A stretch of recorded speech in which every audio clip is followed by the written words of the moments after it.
All right, boys and girls. Looks like we are live, and I have some fun stuff for you today. First thing we're going to be doing, first thing we're going to be jumping into is a Diesel Patches video, just because it seemed interesting enough to me.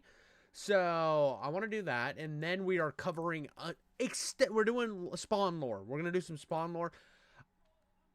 Hi, boys and girls. I have been wanting to do Spawn lore on the channel for a long time. I've been wanting to do more comic book lore. I want to get like all the lore. I want to take the lore, I want to line it up, and I want to suck it down. That is something I want to do. I've been wanting to do it on the channel for a while. But we're going to start with a little bit of drama so that I can keep my channel clickable. And what better to do that with than Diesel Patches? Diesel Patches is one of my favorite creators on the platform. I think he's absolutely hilarious and amazing. This is called Race Swapping. Equals good writing. Or no, race minus swapping equals good writing. It's a simple math problem. You're having trouble with your writing. You're like, how do I make this good? How do I make this engaging?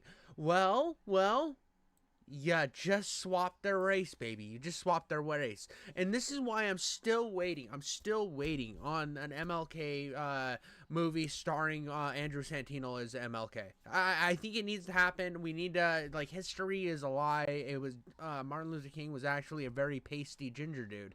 And I think that's the best way to go about this. But let's get into his video and see what's going on.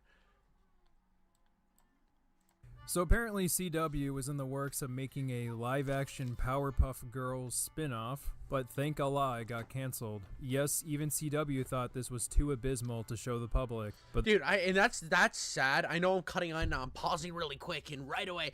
But if the CW thinks something is so bad that they can't even like put it out, keep in mind these are the people that brought us Supergirl, where Supergirl had like one okay season. If okay you meant by like partially brain dead for a season. And I think they do the Hardy Boys, which is just, my wife likes it, but it's not good. It's not good. But yeah, dude, the CW is not made for making good shows. They're made for making slop, where they just slop on top of sloppy slop. But then some worshipper of all evil who enjoys the suffering of others leaked the trailer of this spin-off's pilot episode to the public, and now people are jumping off 10-story buildings more than ever. I already watched the trailer, and honestly the only reason I haven't offed myself yet is the reassurance the spin-off was cancelled. But before we start, there is something we should all know. The trailer itself was not created by CW. It either came from a third-party company like Warner Brothers that was rejected by CW, or the leaker himself made it. Either way, the footage is still legitimate, so every clip I complain about is still fair game. Anyways, if I have to suffer, you all have to suffer with me. So let's not waste any time and watch the trailer for CW's Powerpuff Girls. The fact that they were like, you know what we need? You know what we need? A Powerpuff Girls live action. We've been toying around with all this bullshit, all these famous IPs, but we need some sexy Powerpuff Girls. I hate that sentence. It's disgusting. But they were like, oh, we need to make a CW Powerpuff Girls. This needs to happen. This is the IP of the future, guys.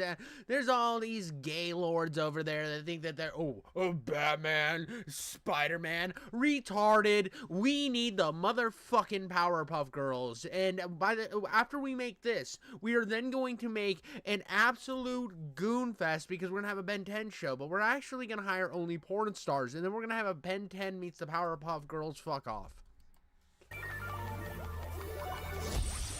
Once upon a time, Professor Drake Utonium created a family of his own. Powerpuff Girl. No. Wow. Impeccable casting, guys. No way, dude. No, I like this guy a lot too. I like him a whole lot, but there is like legitimately other actors who could have played this role better. Like, here's the thing. If I think it's the perfect casting for the job, but the sad thing is his co-star that can do everything that he could do in Scrubs the same way. I mean, I feel like him and this other Scrubs guy are really, I think they could have been replaceable in this role. So I can think of another casting that would be just as good off of the top of my head. You look at me right now and you're like, oh, what about The Equalizer with Denzel Washington? Name a better actor who could have done The Equalizer than Denzel Washington. I'll fucking wait. Liam Neeson? Fuck no. What are we talking about here? Bruce Willis? Brain damage. Well, what are we doing? parts. Isn't one of the main appeals of a live-action adaptation to see how much the characters look like the original? I mean, shit, that's why the live-action One Piece became so beloved within the fandom. The casting received praise from everybody, especially for Mihawk, because he looks and acts just like him. The professor is a white dude with slick-back hair, and instead we get a bald black man who doesn't even act like the professor, so he doesn't have the looks of the professor or his mannerisms. What's the point of even calling this guy Utonium? Powerpuff Girls. Oh no. Oh no, dude. I'm glad that they didn't, like, at least they decided to do like a later interpretation and just didn't have like actual girls, like the little kids on this. I don't know. I know the CW probably could have pulled it off in their fucking sloptastic atmosphere, but I think it is a good idea to do an older version of the Powerpuff Girls. It's intriguing at least. But here's the problem I have too. A lot of people, like, when you have a character that's been around for a while and you're casting for a movie, I have no problem if we've already seen interpretations that are more accurate to the comic book to then move away from it. And if it's not the first iteration on screen, I think that I give a lot more leniency to the race swapping type stuff. But when it's the first time they're being fucking put in live action, I feel like you should try to be a little bit more fair. A little bit more accurate to the source material in a way. I don't know. That's just me, and that's what I want. It's like, when I want another Spawn movie, you know what I'm not going to be asking for? I'm not going to be asking for Michael Cera as Spawn. It's not going to fucking happen. I mean, and if they're, oh, it's a disingenuous casting, okay, fucking Vin Diesel. I don't want Vin Diesel to play Spawn. I think he'd be terrible for it. The Rock. I think The Rock would be fucking awful. I think you need just like a fucking badass, like, dude who's like muscular and black. That's who Spawn is. And then he gets his skin melted off, so he's charred black, I guess. That's racist, probably. I don't know.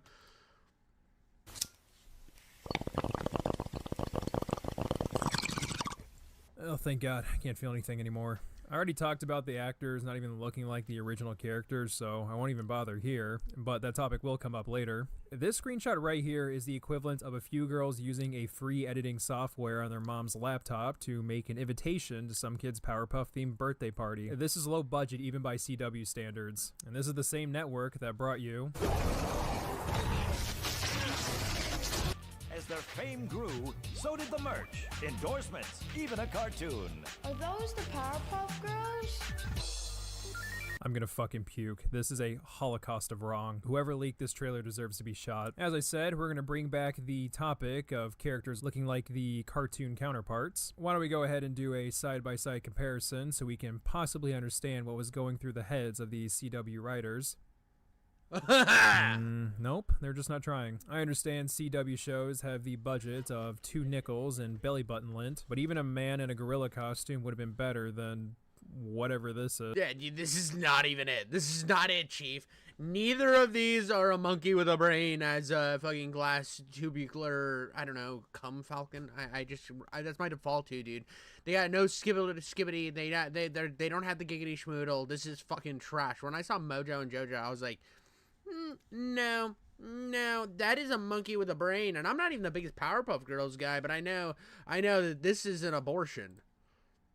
If you are unable to afford a big green monkey man, then either A, create a new villain, or B, don't make the show at all. Thankfully the latter came through, but I don't get why Mojo Jojo is a random white dude and a boy in this adaptation. It's not even a slight change, it's just random. Like, there's putting a spin on your own artistic vision, and then there's this. If you don't have the budget for Mojo Jojo, then what makes you think you can bring a colorful cast of villains like this into the live-action world? Part of the appeal of the original Powerpuff Girls was how zany and awesome the villains looked. Even if the villains themselves weren't memorable, their character designs certainly were. They're all so cool, especially Blossom. Wow, that is some Daniel Day-Lewis level acting right there. Dude, punch that kid. Punch him. Punch him in the face for being a terrible actor. Just beat children if they can't act. I think that's how we get better actors in Hollywood, is just by beating them. Oh, wait, they already do that. Child actors are abused horribly. Meta joke. Oh my God, Diesel. Are you really making fun of this kid's acting abilities? Yes. Now, I'm not necessarily targeting the kid. After all, he's just a kid. I'm targeting the adults who told this small child, you know what, son? You have the line delivery of a white rice cake. Enjoy this role that you're clearly not ready for. No, wait. The show takes place 7 years later, and the kid is now grown up. Oh, thank God. I could not take another second of the main villain being a child. What do you want me to do, JoJo?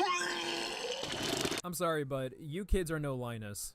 I mean, that kid's acting sucked big monkey jodes as well, but he chewed every scene he was in like it was a ham buffet, to the point his over-the-top acting was honestly just entertaining in a funny bad way. This, however, is just extremely painful to watch. Seeing a prepubescent kid trying to act tough and deliver corny lines as if this child has the brain of an adult is nothing but cringe-inducing. It's not funny or cute. I don't know why Hollywood tries to push this shit. It was not good during the RoboCop sequels, and it's not good now. Oh, come on, Diesel. That's an adult movie. This Powerpuff Girls spin-off is clearly directed towards a younger demographic. Yeah, like how Blossom and Bubbles are both alcoholics and Buttercup swears because she's the tough one. Yeah, this is the type of content I want my kids watching. Yeah, it was fun when we were just fighting baddies, but it changed. Not to mention that cartoon that completely whitewashed us. Ah, very smart. Insult. See what they did there is they were like, ew, brown people, we're making a cartoon bad. And this is so fucking shitty. I hate when they do this too, is when they make a show, right? They make a show that intentionally shits on the old show because their show's so much better, because we've clicked the right boxes, guys. Look at us doing all the cool shit. We've now made her gay and black, so give us a fucking little kiss on the tip of the clitoris and tell us we're good producers, because we can't actually write anything to save our fucking butthole. The TV show that's beloved by the fans. I just can't comprehend why this adaptation wasn't greenlit by CW. Also, the irony of the cartoon whitewashing when it came out before this monstrosity is impeccable.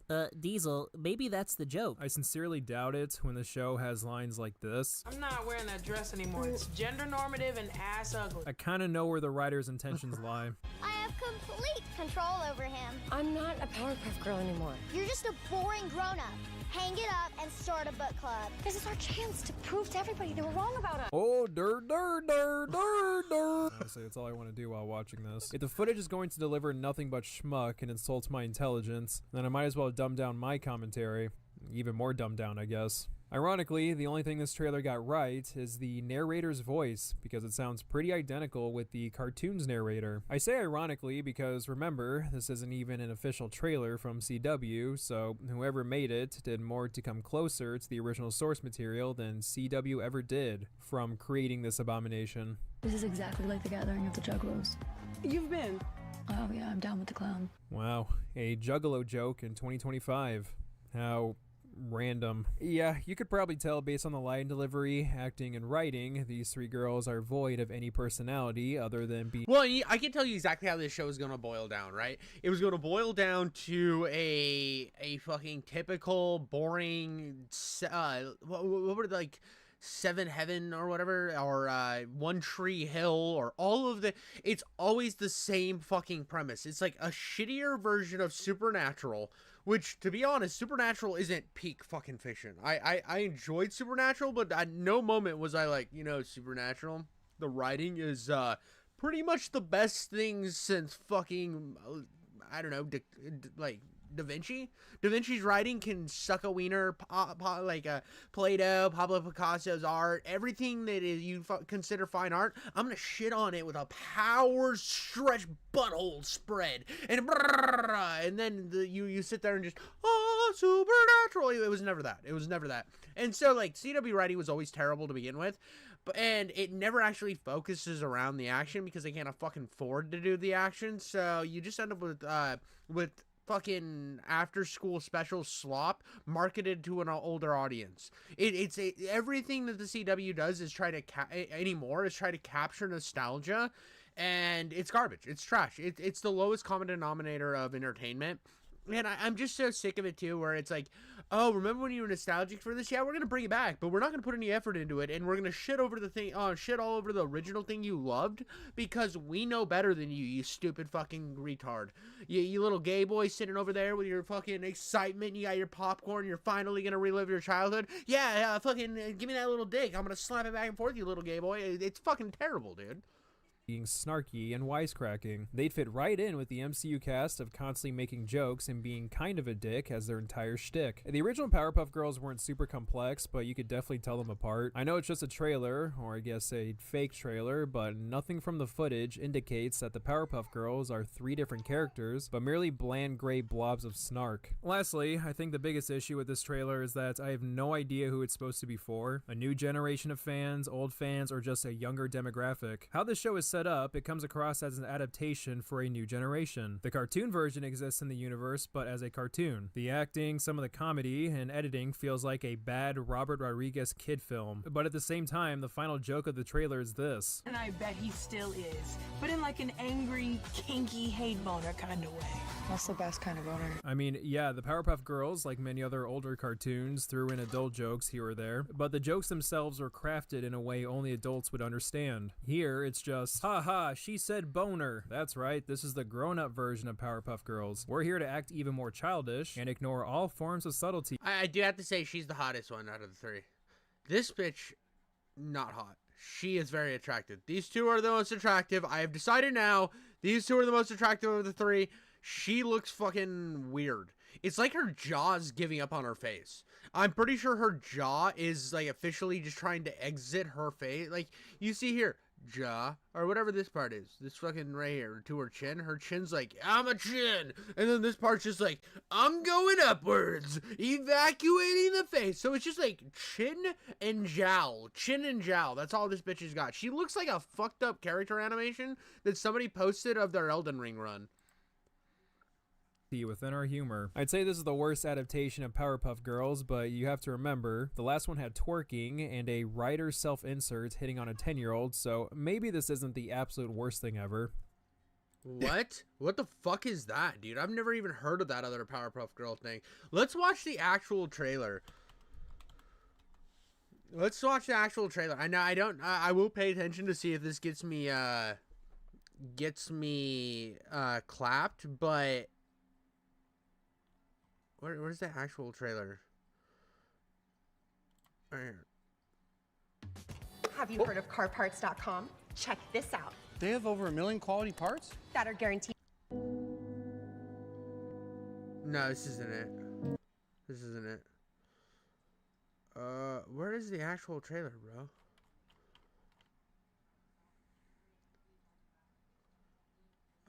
Why can't I find it? Did it get nuked off the internet? I see a lot of reactions to it, but I don't see the actual trailer. Now that looks kind of weird and wild. Dude, nothing. I can't find it. I mean, here's the thing. I don't mind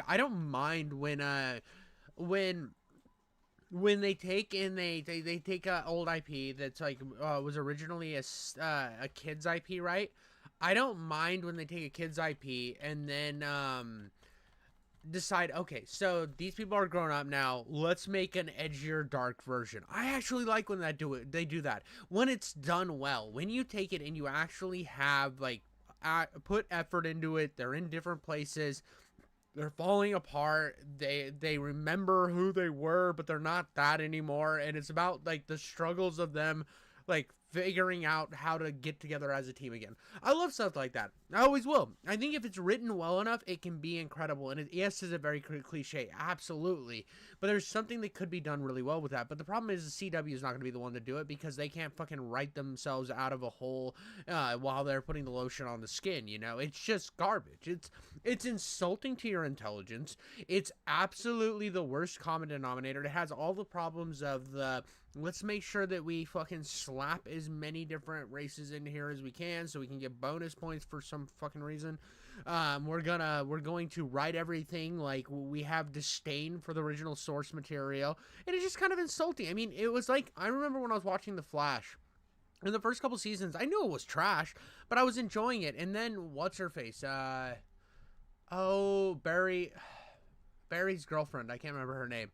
But she became so fucking annoying and so insufferable that I kind of gave up on the show because I just couldn't stand her character because she was written in a way that she was supposed to be like empowering, and all I got from it was, bitch, you don't have superpowers. Fucking get the fuck out of the way.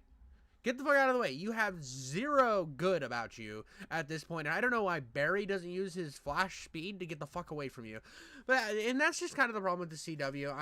I'm kind of just, this is wild that this came out. I wonder if he actually watches it. But I don't know. I don't know if he watches it. I know he Moist Critical talks about it.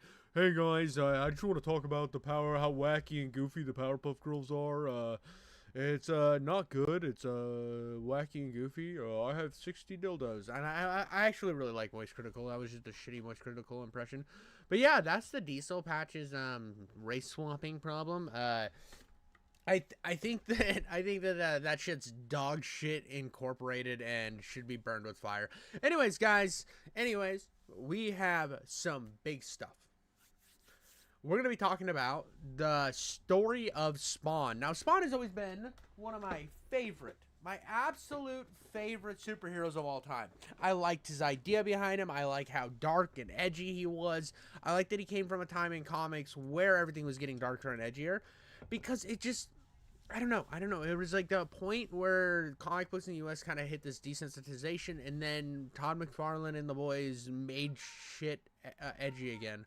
But this is the story of Spawn done by Comics Explained, and I'm excited to get into it. So let's roll the clip. So what I wanted to do here was take a day to focus on indie comics. And I figured if I'm going to jump into this realm, why not start with the most successful independent comic book franchise of all time, Spawn.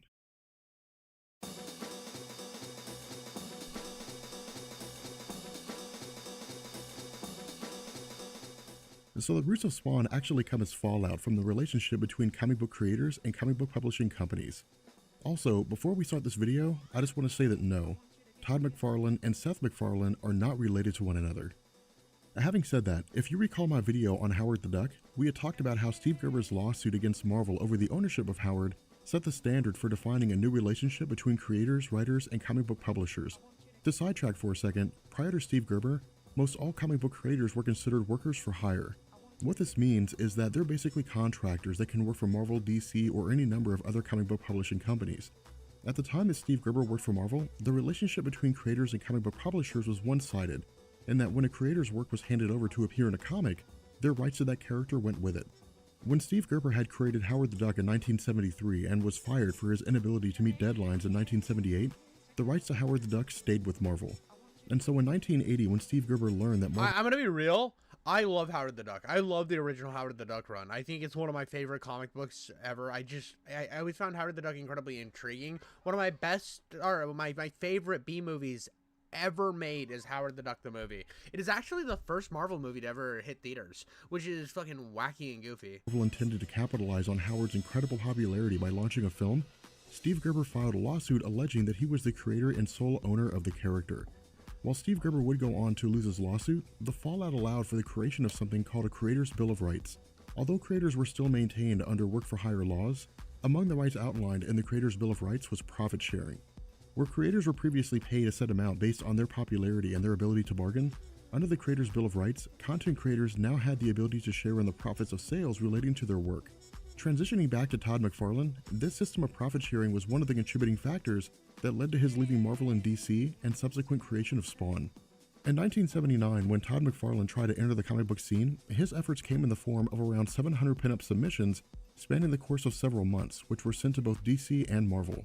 While most rejected his work, DC's editor and talent coordinator Sal Amendola responded to McFarlane by informing him that rather than sending in pinups, he should send in a short series written and designed by McFarlane himself. To this end, in 1981, he wrote and drew a story called Coyote. Centering on a Native American orphan following the death of his parents during a nuclear test, the story followed the young man as he eventually became a werewolf. That sounds fire, by the way. This sounds fire. I've never heard of Coyote, and I am a Seth MacFarlane fan, so Todd McFarlane fan. The joke at the beginning, which is not that great of a joke, I won't hate on the guy because like everybody thinks about it whenever you say it. Those names both have McFarlane in it. Heedly ha. Anyways, I've never heard of this, and this sounds fire. A Native American dude. He's like, I'm an Indian, but you know what else I am? I'm a coyote. but I'm a coyote wereman. This is fucking sick, dude. Coyote able to shapeshift, turn invisible by performing a ritual, all while living in the desert and killing those who entered his domain. While not the greatest of plots, the story was submitted to Uncanny X-Men editor Ann Nocenti, who handed the publication over to Archie Goodwin and Joe Duffy. Publishing the title under Marvel's Epic imprint, a precursor to the adult-oriented lineup found in Marvel Max, Steve Englehart reached out to Todd McFarlane and offered him a position as an artist. With his work officially on the landscape of a major publication, between 1985 and 1987, Todd McFarlane drew for both DC and Marvel. Working as a cover illustrator and artist alongside a veritable who's who of writers including Peter David, Mike W. Barr, and David Michelini, Todd McFarlane's 2-year run included Batman Year 2, a 4-part story in the pages of Detective Comics issues 575 through 578, as a follow-up to Frank Miller's critically acclaimed Batman Year 1, as well as The Incredible Hulk issues 331 through 345. Because his depiction of comic book characters brought a level of detail that had only been seen by a handful of artists like John Byrne, McFarlane's art style garnered him a massive fan following. As a result, in 1988, Todd McFarlane was assigned... I mean, to be fair, like, I used to own the Batman v Spawn comic book. It was one of my favorite drawn comic books, and the story was written by Frank Miller, and it was illustrated by Todd McFarlane, and it's, to this day, one of my favorite comic books I've ever read. There was a mashup. ...to Marvel's flagship character with Amazing Spider-Man issue number 298. Continuing a style of detailed art combined with a sort of surrealism in character design, under Todd McFarlane, Spider-Man's physical appearance and webbing were given a bit of a darker and grittier appearance, something that was adored by fans at the time. Furthermore, by 1990, McFarlane was able to negotiate his way into becoming writer and artist for a separate series I own this comic book. Titled Spider-Man. It was the first comic book I ever was given. So I think I got it with an action figure. I think it came with an action figure. And that comic book is in rough shape, bro. It was well loved. But I remember this was like my favorite design of Spider-Man ever. After the McFarlane run of Spider-Man comics, I just don't like the art style as much. I think his Spider-Man brought something to the character that we have never seen since. There was a darkness, grittiness, and it feels like every time I go, and I like the new Spider-Man movies. I know a lot of people are hit or miss on them, but I think that Marvel is really missing in their MCU that dark, gritty, 90s style comic, and it's something I fell in love with. With issue number 1 selling 2.5 million copies. However, by 1991, the fallout from Steve Gerber's Howard the Duck lawsuit and the stance that creators should maintain complete control over their work had reached a fever pitch. While creators were sharing in the profits of comic sales, the percentage paid was only a small fraction of what companies were making.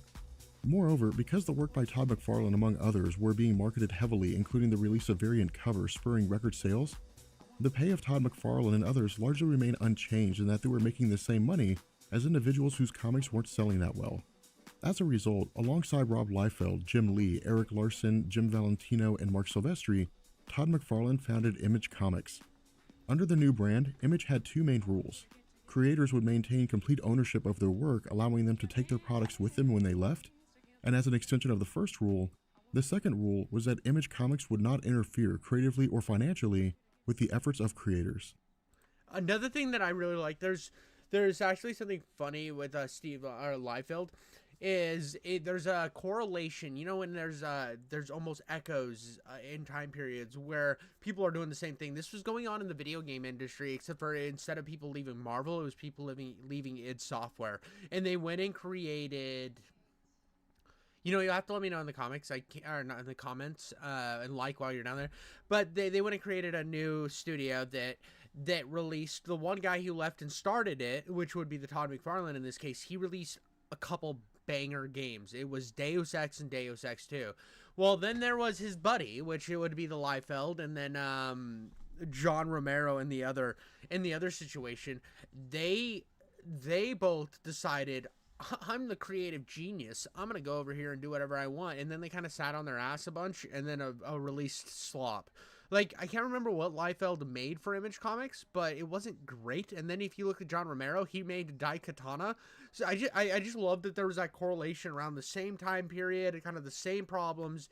And the only difference was because of how successful Spawn was and some of the other creations that came out, Image Comics got to live, and then that other studio died because really they were banking everything on John Romero not being lazy and creating a game that actually worked, and it failed miserably. And they gave him way too much money.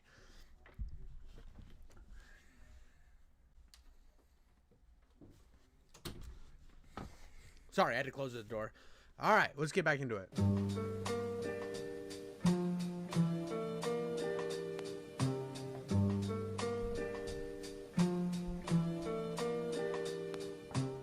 In a 1992 interview with the Comic Journal, Todd McFarlane had stated that with Image Comics officially formed, the company needed a flagship character to launch the brand.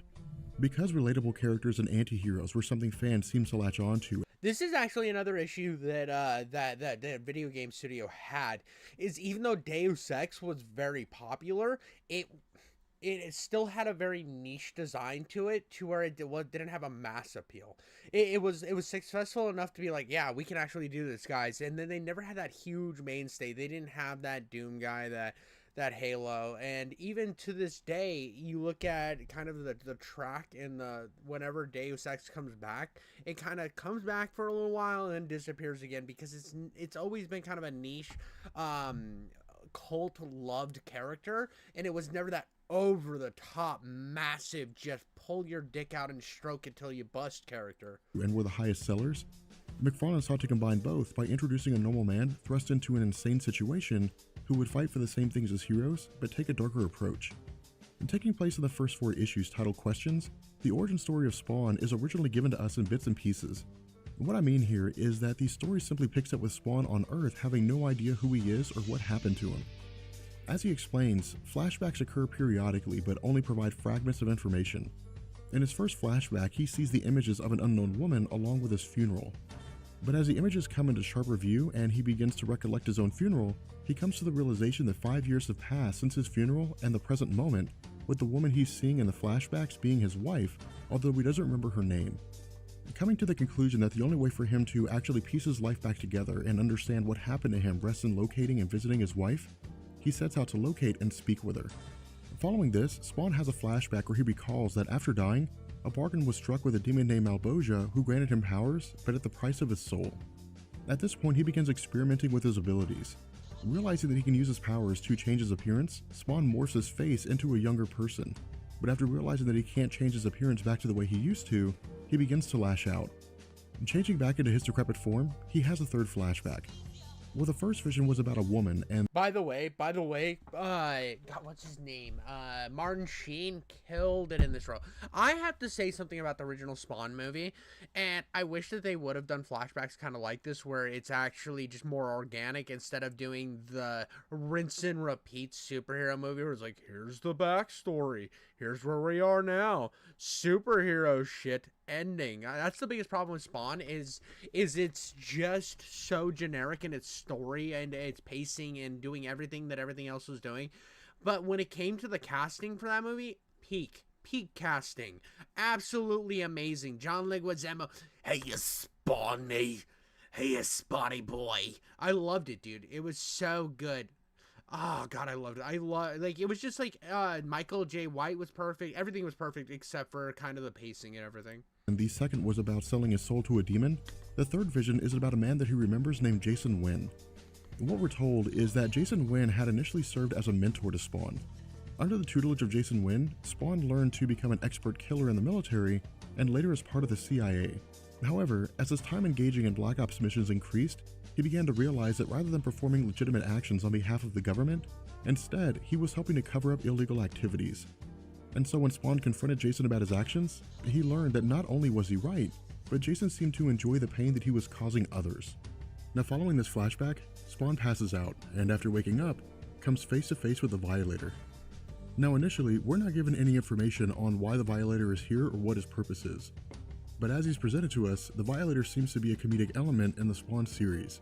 Making a series of off-color remarks, the Violator prepares to tell Spawn why he's there. Another thing, Mr. Big Shot.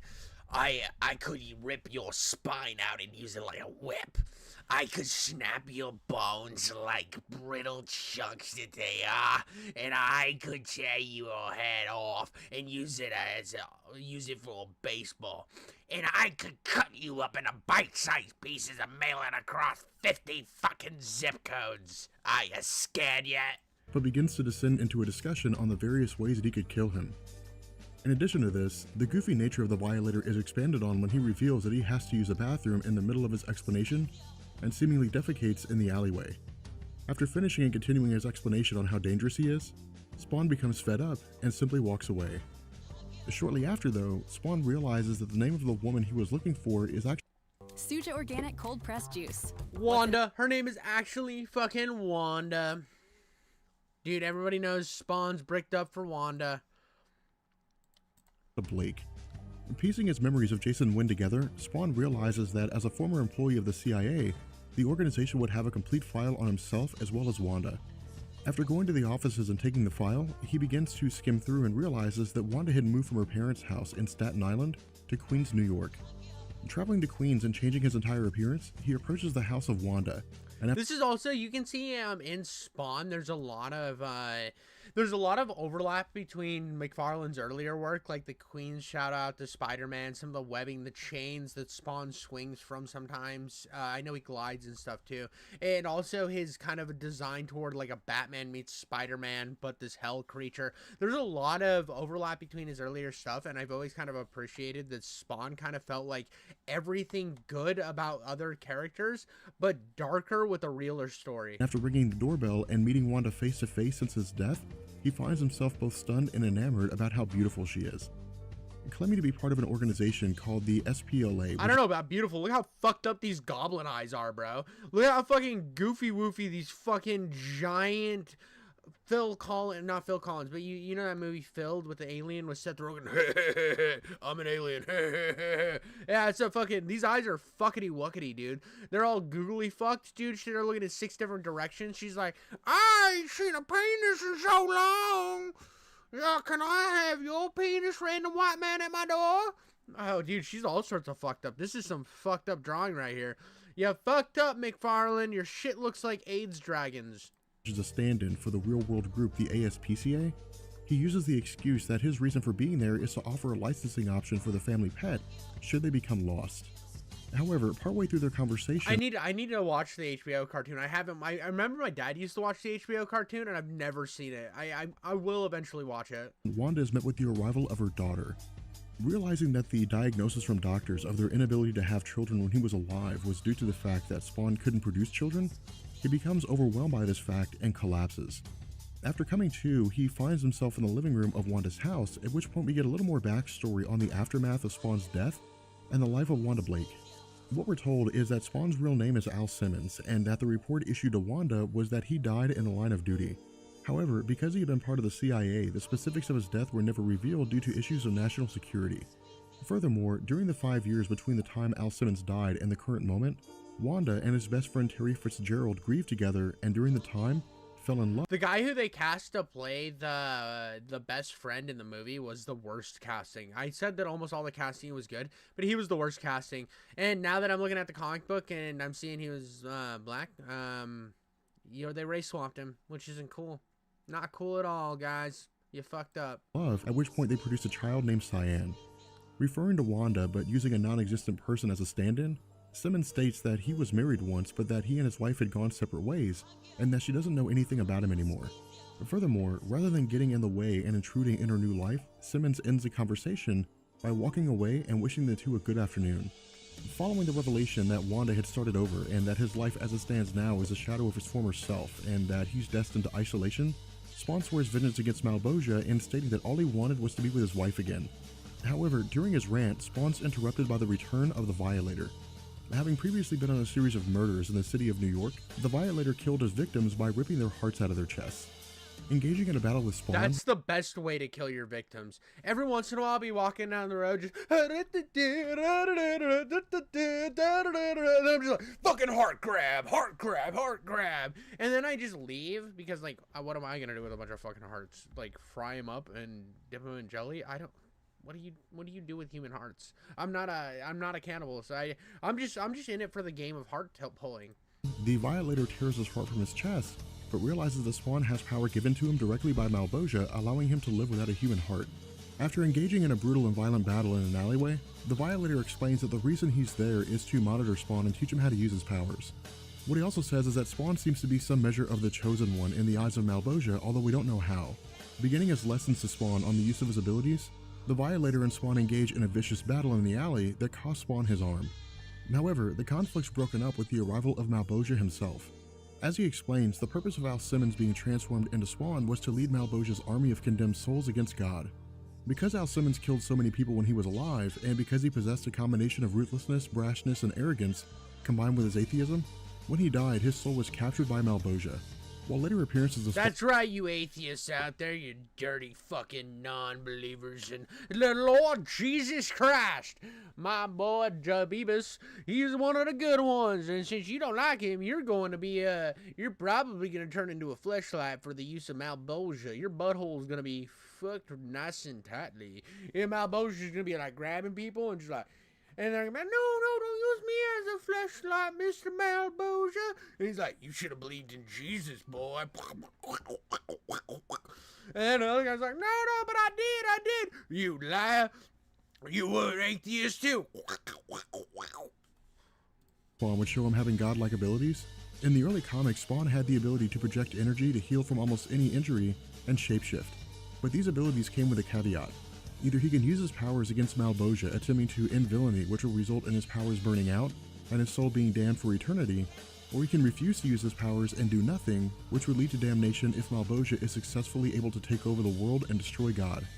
And so as Malebolgia prepares to leave, he confines a Violator to his human form due to the fact that his series of murders is keeping criminals cautious, and because of that, they're not killing each other and expanding Malebolgia's army. And so as Malebolgia departs and the origin story of Spawn comes to a close, Spawn dons a hat and a trench coat, taking time to soak in the events and determining whether or not he'll fight for or against Malebolgia. With that being said, we're going to bring this video to an end, and let me know what other kind of independent comic books you guys are interested in. This sounds sick. I need to read more Spawn. That is like such a cool difference from where the movie goes. The movie's like, oh, then you fought Malebolgia, and the movie's over now. Malebolgia dead. We've won. Trenchcoat, Spawn, fire. I want to know who this fucking green guy is. But we have more. We have more to go down. I'm going to keep doing rabbit holes of this. Like and subscribe, guys. Like and subscribe. We have right here the most hated villain in comic book history. Now, I have covered the most evil villain in all of anime. I have covered the awful atrocities of Griffith.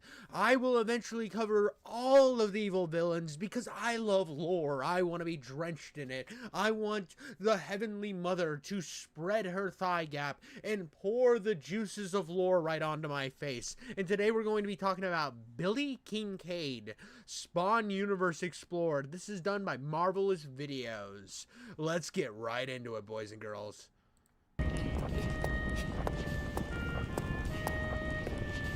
Time to have that ice cream.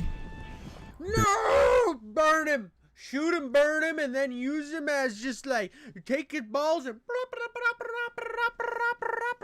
then burn him. No, dude, poor children. Billy Kincaid, world's worst villain in the comic book history that everyone wants to see punished. Spawn Explored. Ice cream, you scream, we all scream, ice cream. When you have a villain who has this as his favorite song, it is a given thing that his character is going to be an insanely notorious one. Well, for those who are unfamiliar with Billy Kincaid, this supervillain can easily be categorized as one of the most sickening and detestable enemies that Spawn has ever come across. The fictitious character of Billy Kincaid first made an appearance in the 5th issue of the comic book back in 1992. So this is right after, I did Spawn's first run, right? I did the origins of Spawn. And so now we're jumping right into the next issue. I couldn't have planned this better, dude. I couldn't have used the ability of flesh puppeting my own penis into happiness better than what I have right here, jumping right into the next lore dive in how he is the next villain after Malebolgia, and well, he didn't beat Malebolgia, but after he's dealing with the internal turmoil of Malebolgia, now we're dealing with him messing with EDP-445, the Ice Cream Man. As a pedophile and a perverted serial killer, and has since then been a recurring antagonist battling against Spawn.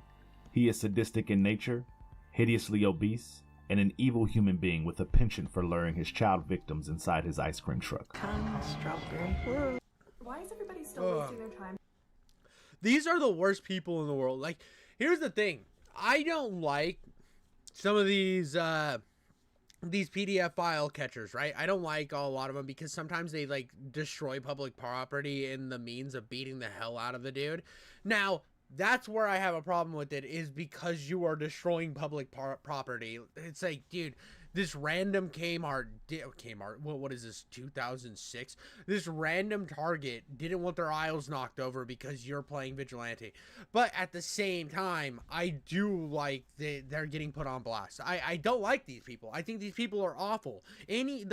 Kids are meant to be out there having fun, playing catch and sliding down slides, not being utilized for the horrors on Epstein Island, bro. Come on now. Oh, very good. In today's video, we're going to talk about the origins of Billy Kincaid, the world's worst villain in comic book history, one that everyone wants to see punished. You better be ready for this. Before we go into our explanation, we have a very small request. If you like our content, please support us by subscribing to our channel. This is a small click for you, but for us, it means a lot. Thank you. Let's begin. Do you like the music? I like the music very much. His voice is so good too. I need to watch the Spawn cartoon because, do you like the music? I like the music very much. Oh, chills down my spine, dude. It's so gross. And that's what makes it so good. And now I hate characters like this, but I also love them. So here's the thing. You have to have the most vile character in the world sometimes so that your hero has somebody that's so atrocious that no matter what type of beatdown they give them, you don't feel bad about a single tooth being ripped out of their skull and shoved in their eye socket. Billy Kincaid, origin. Honestly speaking, not much is known about the backstory of Billy Kincaid, but he is stated to have become a child killer mainly because of his father, Senator Scott McMillan, being absent and not there for him for the major parts of his life. With the character of Billy getting introduced, we learn that he had been accused. I don't know why, but I just thought about Austin Powers. Daddy wasn't there. He never really cared. Now I drive an ice cream machine and I pick up kids so they scream. Oh, Daddy wasn't there. He never really cared. Now I drive around, I pick up kids and tear them down. I'm a monster and Spawn should kill me.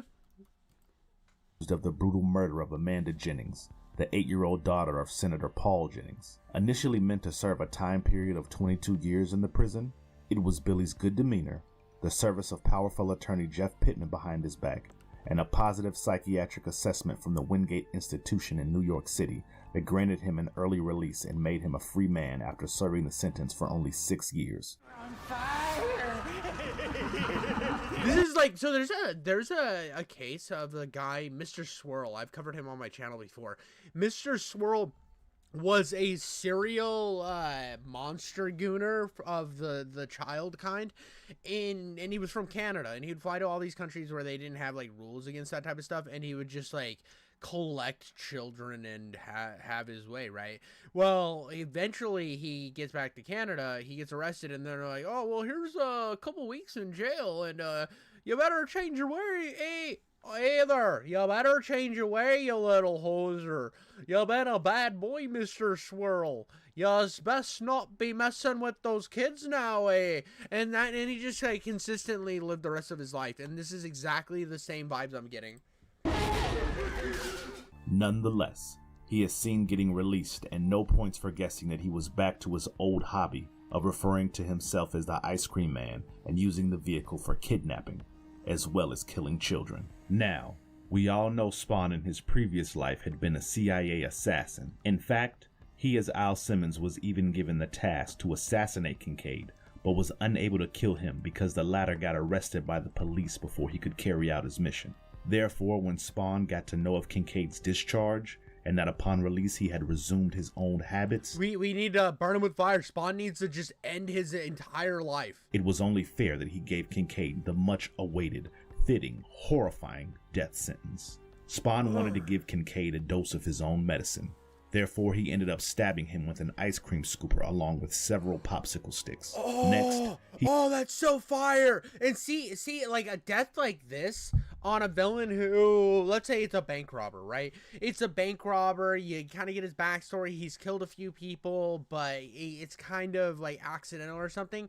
You're not shoving popsicle sticks into this dude's eye. You're not, like, scalping his head with an ice cream scoop. You're not shoving Ben & Jerry's up his asshole.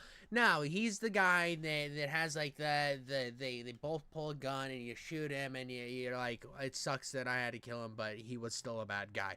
This guy, burn him with fire, dude. We got Jabba the File here, and we need to just, like, whatever happens to him is good. Take this Fatty McFatterson and string him up and kill him. He hung the blood-stained corpse of Kincaid inside the very office of detectives Sam Burke and Twitch Williams. That's not all. He even left a very interesting note pinned on his torso, one that read, "Boys screamed and girls screamed, so I made him scream. And scream and scream." Well, that's so fucking sick. I hate that he blurted out. I think we should have just okay, dude. What is Billy Kincaid, dude?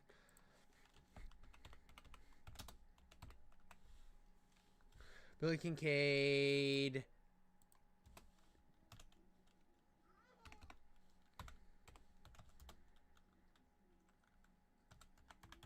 Oh man, we're getting into it. I type so slow. I'm sorry, guys. Here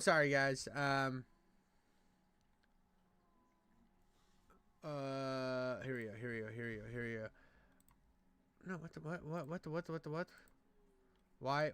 Okay, view image right here. Boys screamed, girls screamed, so I made him scream and scream and scream. Oh, this is so good. This is so good. I don't know why he blurred that out when we have he left everything else in. He left everything else in about the image, which is the more grotesque part of the image. I don't know why he blurred that out. It makes absolutely no sense to me. It seems like a waste of time. But, dude, you see all the blood and stuff here. Why did he blur out this text? quite a sight.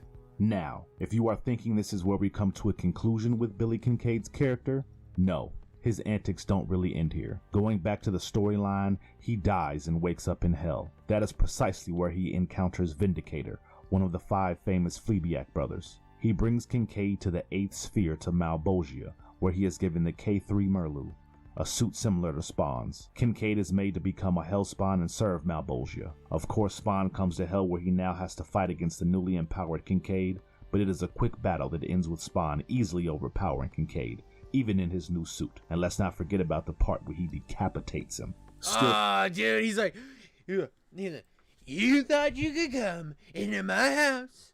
I am the best.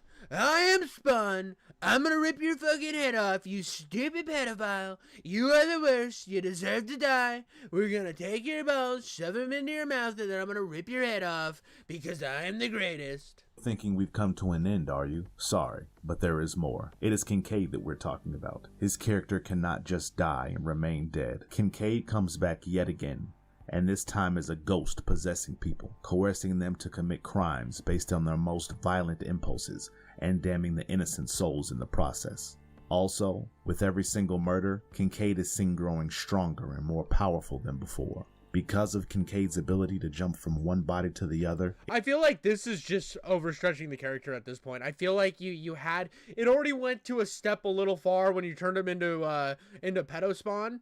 You turned him into Pedo Spawn, and then it was like, cool, he beats him again. Now it's like, oh, but he's a ghost. It seems like they ran out of ideas and they just made him a ghost. It becomes exceedingly difficult on the part of Spawn, Officers Sam and Twitch, and Cagliostro to stop him. But in due course, and post a lot of planning and plotting, Spawn is able to trick Kincaid into possessing a police officer and draws him into the Dead Zone, an area in the city where heaven reigns and hell has no power. As a result, both the Hellspawns become powerless and end up battling each other hand to hand. Making use of this opportunity. So there's just a zone in New York that's actually not covered in bum shit. I'm just kidding, like, and it's a joke. But no, there's a part of New York that's like a safe zone. It's like tag. You're like, I'm in the safe zone. You can't use evil powers here. No. That's actually kind of interesting. I like that there's just one part. It's probably near a church or something. If I had to guess, it's probably near a church that doesn't have fun with altar boys. You know what I mean? If you get what I'm stepping in right there. Twitch is able to fire a single shot into the cop's forehead, and this results in him killing the possessed cop as well as Kincaid at the same time. This one is known as Billy Kincaid. Billy Kincaid was featured in Todd McFarlane's Spawn, developed for television by Alan McElroy. Billy Kincaid made his appearance in the HBO miniseries. I have a question. How close, does anybody in chat know how close the Spawn cartoon is to the comic books?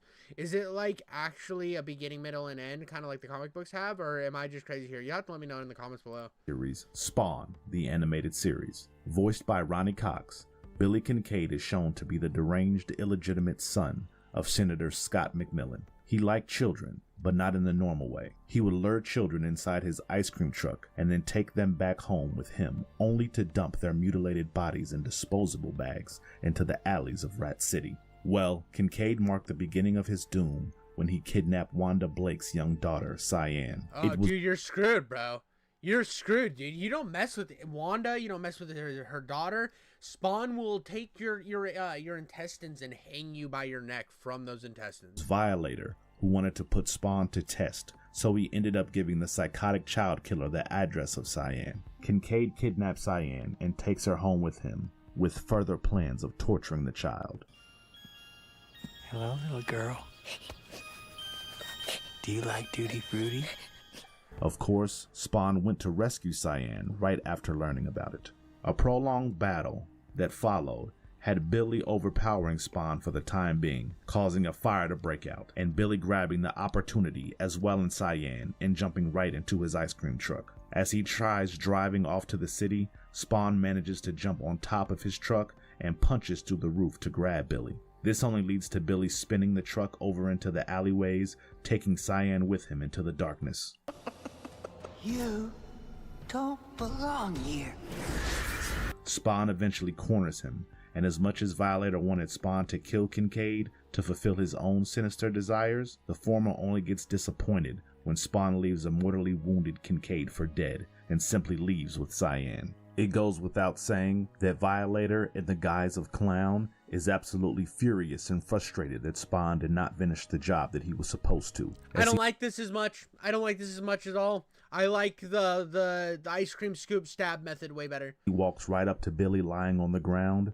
The latter asks him for some ice cream, and an enraged Violator pulls out a gun and fatally shoots Billy right in the head, but not before saying, "Sorry, asshole, we're all out of ice cream." Sorry, asshole. We're all out of ice cream. The character of Billy Kincaid inevitably happens to be one of the worst villains from Spawn's rogue gallery. And if you liked our content, don't forget to leave a like. That was fire, dude. That was fire. I think I like the first run of the where he meets Billy the first time. I think that's the best interaction with Billy Kincaid. I think that's the coolest. I think it had just a really original and twisted idea where he was like this monster, that the one that got away for Spawn, and he finally gets to enact his vengeance on this man. I think that's brilliant. I think that it does kind of feel like he goes into Wackadoodle Land.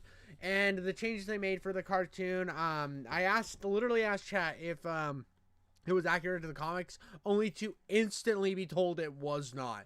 Now, I'm not saying that's a discount on the show, because the show, from what I hear, is incredible, but it is kind of a letdown that it's not like, because I think Spawn has a beginning, middle, and end. Now, I'm not sure. It might still be running on like its 67th iteration, but... And I do know that they've made alternate versions of Spawn for different like time periods and stuff, which I think is cool. Some people might be like, well, that might be the same problem. Hey, King Divvy, well, you know that's kind of what you're complaining about. I don't mind when they do different dimensions, as long as they do a beginning, middle, and end for it. I think that kind of goes into, as long as it's built into the lore like a Ghost Rider, I think that it could be really cool, and then you can have your own spin-off story, but still tie into the grander narrative. But that's all I got for Billy Kincaid. Thank you so much. Like and subscribe. All right, now we have the Violator. We have the Violator. We're keeping it with Spawn lore. We're gonna keep trucking along. I am the lore daddy. I'm the lore daddy.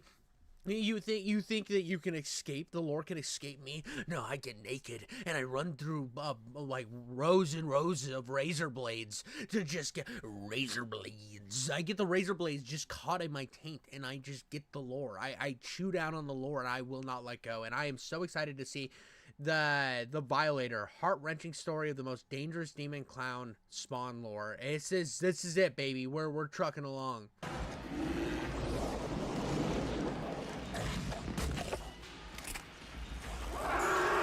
The Violator.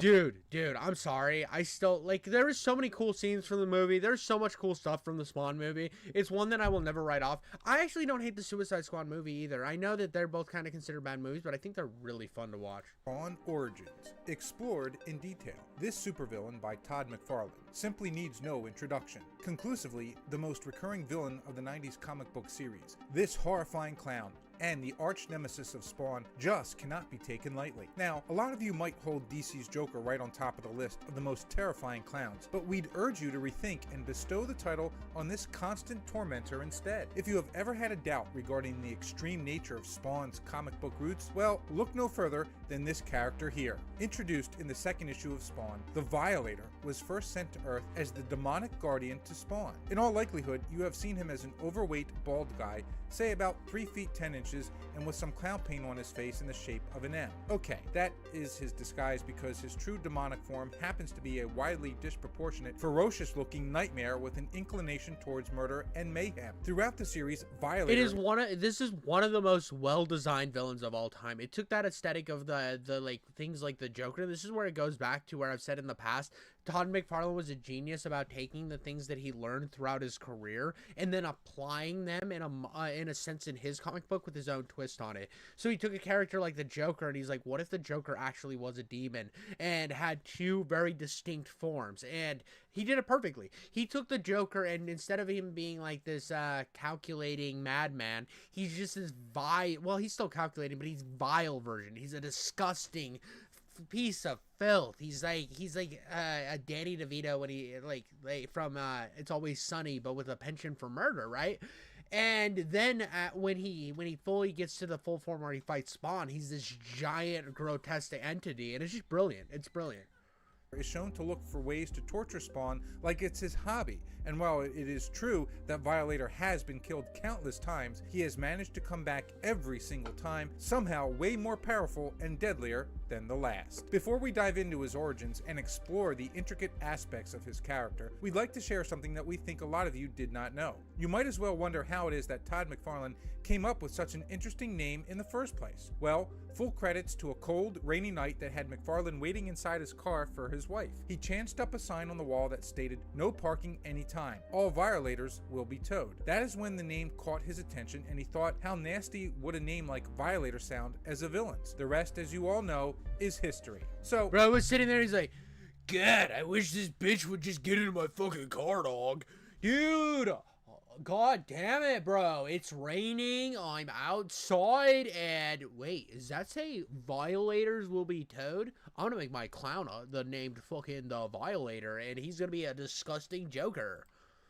Coming back to today's video, we will be talking about the Violator and explore in detail the origin of the most horrifying villain from the Spawn universe. You better be ready for this.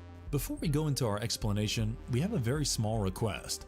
If you like our content, please support us by subscribing to our channel. Dude, by the way, do this for me. Let's get me to be the Giggity Schmoodle King of YouTube. I want to be the big man, or I don't really care. I just want to I want to make some money in this. I want to take my little schmeckles and I want to pour them over my face. I want to fill a bathtub full of pennies and then just jump on top of it and wiggle my way in and just get copper poisoning if that's a thing. But I like, subscribe, comment, send it to your friends. I do appreciate it. It makes me so hard, and I'm very small, man. I'm like really small, so when I'm hard, I can walk around in public and nobody knows I have a boner. This is a small click for you, but for us, it means a lot. Thank you. Let's begin.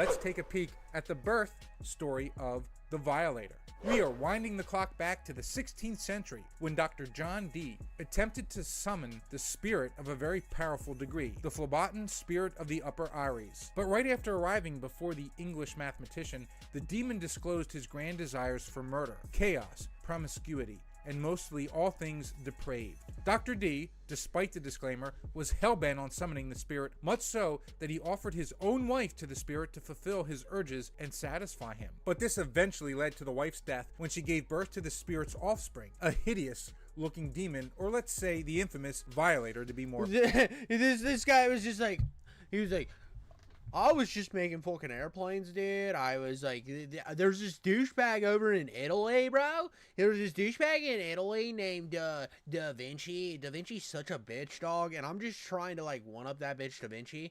And this demon comes out like, here's my baby. And he's like, what the fuck am I supposed to do with this?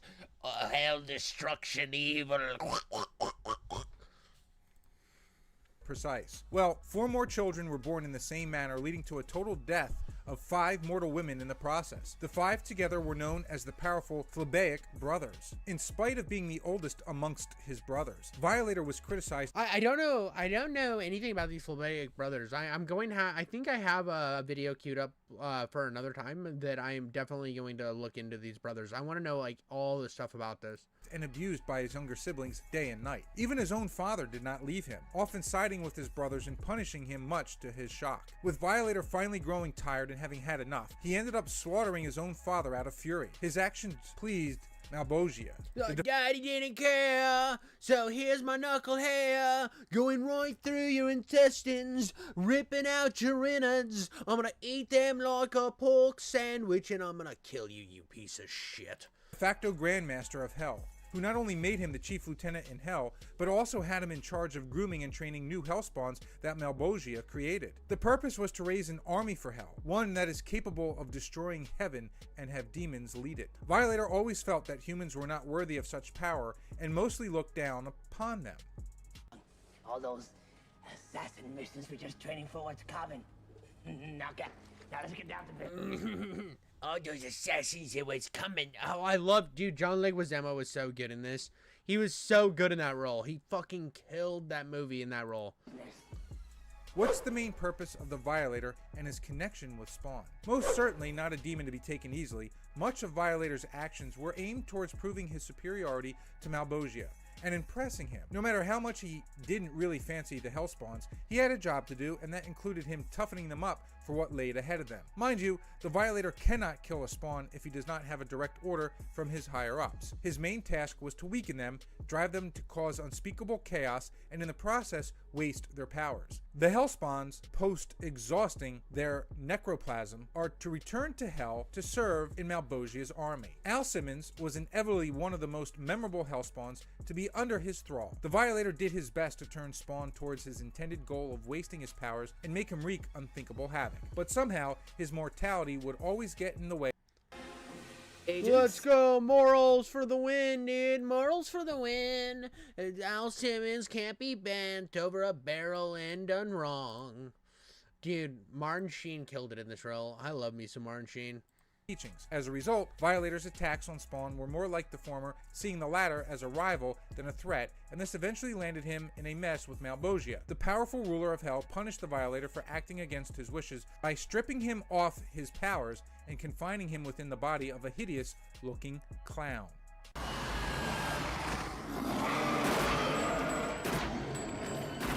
That dude, the guy who played his best friend, was the worst casting in the entire movie.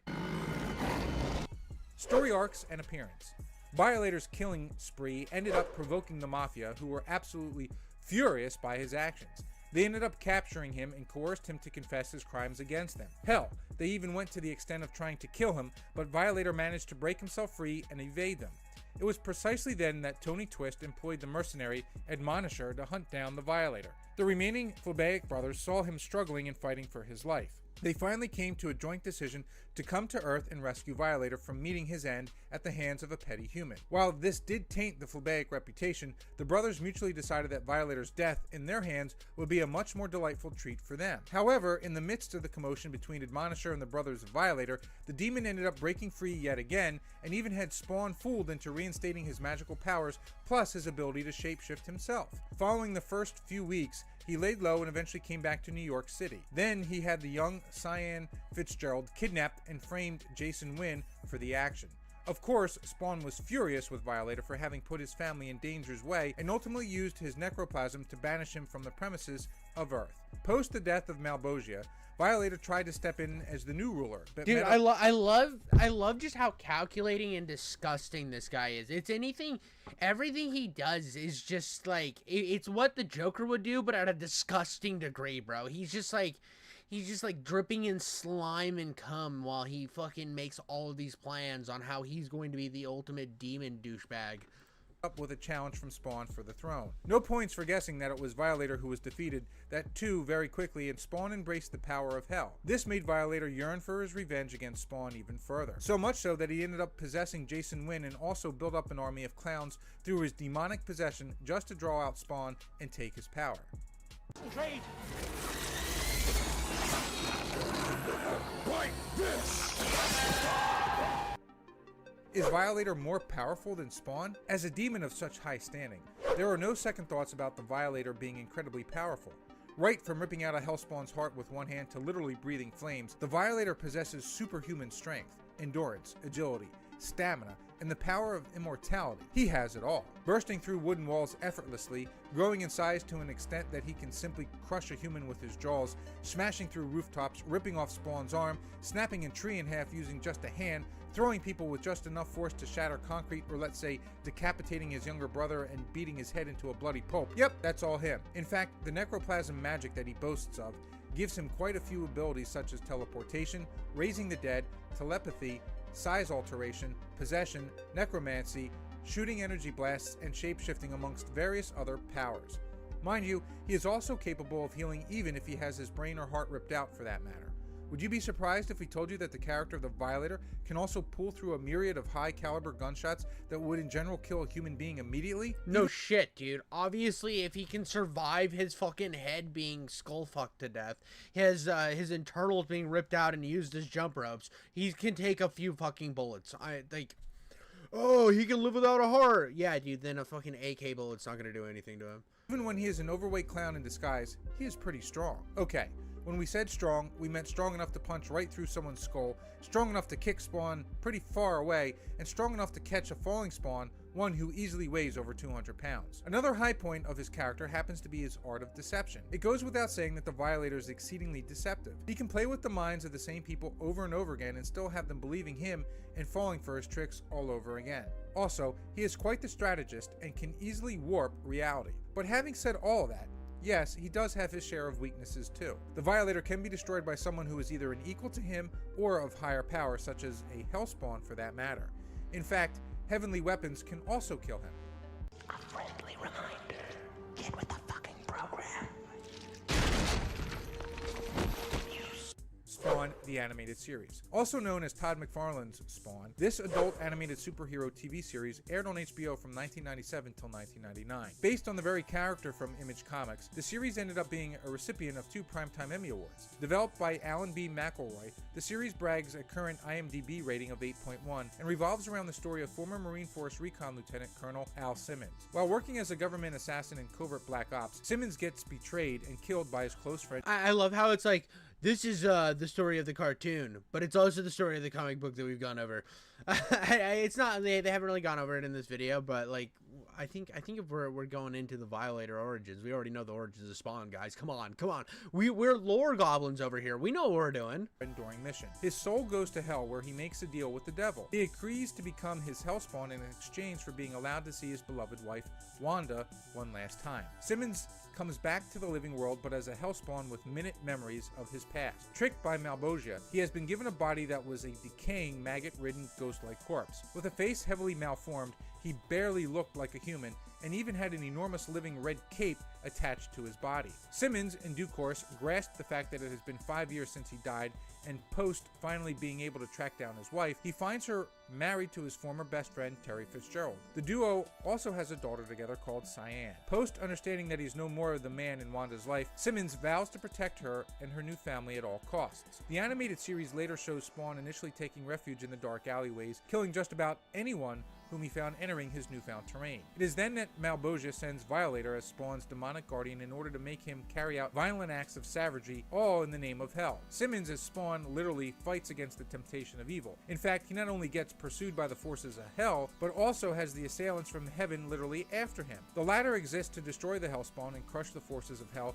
so as not to give them an advantage in the intent. Dude, I love that everybody just wanted to fucking kill Spawn. It's just like one of the best things too, that it was like nobody was on this poor fucking guy's side. And I mean, it's his fault for selling his soul, obviously, but just the fact that he's like, I'm gonna fight hell, and they're Heaven's like, well, we still don't fuck with you, dog. We still don't fucking like you, so we're gonna try to kill you too. He's like, fine, I'll kill you as well. I'm just gonna kill you all. I'm gonna kill everybody and everything. Intensifying war brewing between hell and heaven. Eventually, help comes to Spawn in the form of Cagliostro, who was previously a Hellspawn himself and had managed to overcome the demonic powers within him. The later episodes of the animated series even show Spawn learning to shapeshift, and no points for guessing that he chooses to appear as Terry and makes love to Wanda. She becomes pregnant, setting in track the prophecy of the child of a Hellspawn, one who plays the ultimate deciding factor in Armageddon. Oh, wow. Dude, bro is just like, I haven't had pussy in a while. I'm gonna pretend to be your, I'm gonna, like, skin morph. I'm gonna wear the skin suit of, my best friend, and I'm gonna fuck my wife real quick. I know that it's not right. I know it's not the right thing to do, but sometimes when you haven't had pussy in a while, you start being a little wacky, and I can shapeshift, so fuck you. Play dead! Spawn 1997 live-action movie. Mark A. Z. Lippe's American superhero flick, boasting a screenplay by Alan B. McElroy, begins with Al Simmons, a U.S. Marine Force recon lieutenant colonel and a CIA operative, being given a task by his superior, Jason Wynn, to invade a biochemical weapons plant in North Korea.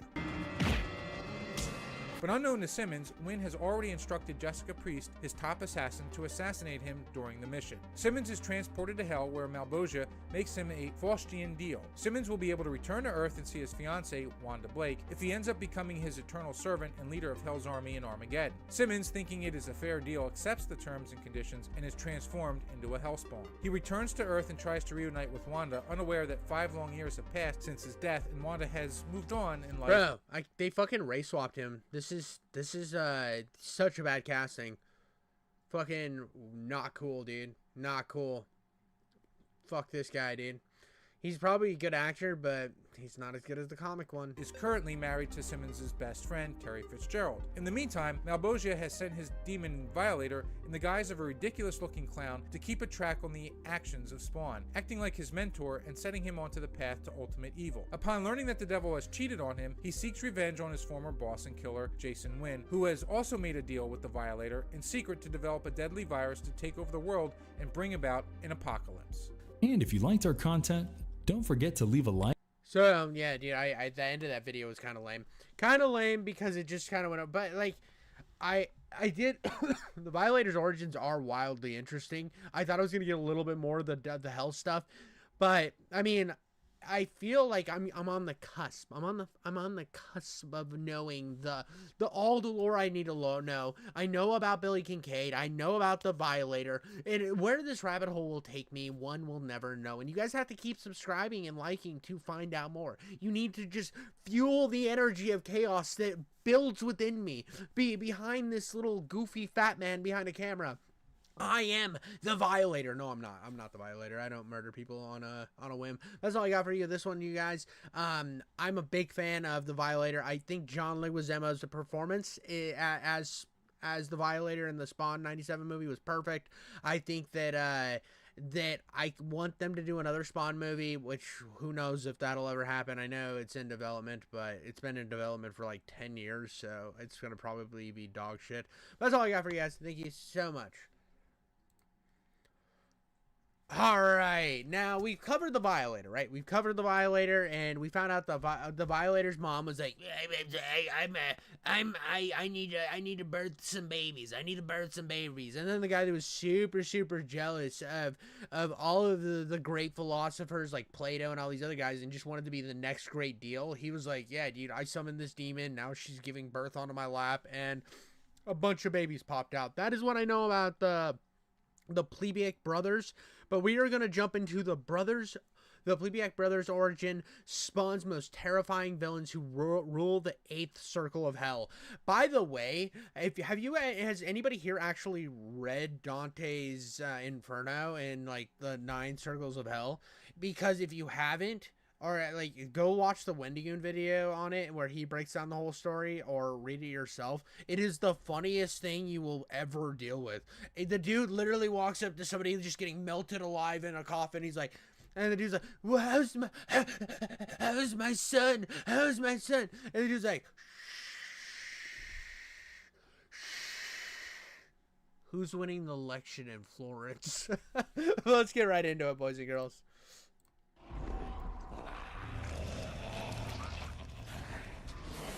Today, we dive into the hell of Image Comics. The publishing house has been a creative hub and source of some of the most striking comic storylines. Several creators who initially worked for other major companies like Marvel and DC broke off and started Image Comics. Here, they explored their characters with complete liberty, without being confined by the worry of copyrights. One of these stories is Spawn, which was created by Todd McFarlane in 1992. Here began the unraveling of the story that followed the impish, demonic Plebiac brothers. In this marvelous video, we will talk about their enigmatic origins and their dramatic rivalry as brothers. Why is each brother named what he is? Before we go into our explanation, we have a very small request. If you like our content, please support us by subscribing to our channel. This is a small click for you, but for us, it means a lot. Thank you. Do this for me, guys! I need to be the absolute god giggity schmoodle man, and the only way I can assume to power,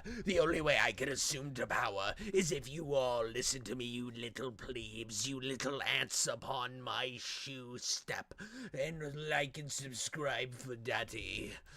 Let's begin. The enigmatic origins and supernatural prowess of the Plebiac brothers. The Plebiac brothers were brought into prominence by Malebolgia, the most powerful ruler of hell. He reigned unchallenged in the 8th circle of hell. Plebiac brothers. Those are agents of chaos with the following names: Violator, Vindicator, Vandalizer, Vaporizer, and Vacillator. And dude, what? They just all needed to have the same, the same first letter? I guess it makes it easier, like Violator, Vindicator, Vaporoil, Vaporware, and then the Gaylord. He's just over here like, I'm gay! And they're like, yeah, no, we know, dude. No, but I'm like really fucking gay. And you're like, yeah, no, I get it, dude. But no, gay. Comic mini-series titled Violator. The first issue follows the story of Violator, the oldest of the brothers, and the events that follow his exile from hell. Originally, Violator was responsible for training the newest Hellspawn, Al Simmons, as ordered by Malebolgia. Al Simmons, who went on to become Spawn, was a government assassin who was murdered. After his death, he made a deal with Malebolgia. Simmons agreed to become Boobies! We got boobies! We got a booby drop! Malebolgia's Hellspawn, which meant being infused by the dark energy of necroplasm, and essentially becoming a soldier part of Hell's armies. The Plebiac brothers fit into the larger Spawn universe, but the story that explored their personalities most was the Violator miniseries. So, Violator, stuck on Earth with his powers taken away, was being pursued by the mob. While Violator had his powers taken away, his methods remained just as violent. His brother watched from through the Blood Oracle, which used the split blood of innocents trapped in hell primarily for their viewing purposes, while the 4 Plebiac brothers watched— No way, dude. So, you look at all these naked people in the cage right here, bro. All these naked people are just innocent people that have been like kidnapped and thrown into hell, and then what they do is they like take them like a washcloth and then just smash them onto the ground, and they're like, show me the Violator. And then the Violator's like, I'm just ripping people's heads off. Look at me, I'm John Leguizamo. Have you seen me in the famous movie The Super Mario Brothers? And he just squeegeeing him like a squeegee rag, and like, needs another innocent. Show me Violator again. And he's just jerking off. That's their 5th brother's misadventures. They had to keep refilling the Blood Oracle as different blood types affected its clarity. The mafia boss in New York City hired the deranged mercenary, named the Admonisher. Admonisher set off in search of Violator. they decided to split a dipstick, which was their equivalent of a coin toss. This involved gorily splitting a trapped innocent in two as they landed on heads, which meant they wished to kill their disgraceful brother Bro, instead of flipping, they basically did that turkey bone thing, the wishbone thing, but with a person, bro. This is sick. Themselves. Violator's demonic brothers showed up at the location where he fought Admonisher. They settled on the decision to kill their brother themselves, as they couldn't let a human mercenary do so. Vandalizer took it upon himself to beat up Violator. Then, the four brothers turned towards the Admonisher, who put up a brave fight against the beast from hell. In a series of scenes, while his brothers fought the mercenary, Violator reflected back on his life till this point. This is where we are told of the creation of the Fleabag brothers. The year was 1589. In a series of horribly twisted affairs, the famed mathematician and astronomer Dr. John Dee created the abomination who was the fiend from hell. Dude, their mom is literally called the Fiend from Hell. Talk about your mom being a bitch. Kaz mom's she's a big fat bitch, she's the biggest bitch in the whole wide world, she's a stupid bitch. Sired the Fleabag brothers. John Dee described the demon he conjured as the phlebotin spirit of the upper airs. The demon was insatiably bloodthirsty and lustful. John Dee offered him his own wife, who would become Violator's mother. It was revealed that the mothers of all five... I got it backwards. See, in the last time I watched this, I thought the mother was the demon that they summoned and created. I didn't realize that he was just like, here's my wife, dude. Yeah, dude, if you want to like lay some pipe in her pussy, I know Plato's a bitch and he probably wouldn't let you do that, but my wife's pussy is for rent. You can just slop tap that thing all the way up. You want to give birth to a bunch of demon monster creatures? Have at it, bro. Yeah, she's gonna be the octomom, but what is it called? Like a fifth-tuplet mom.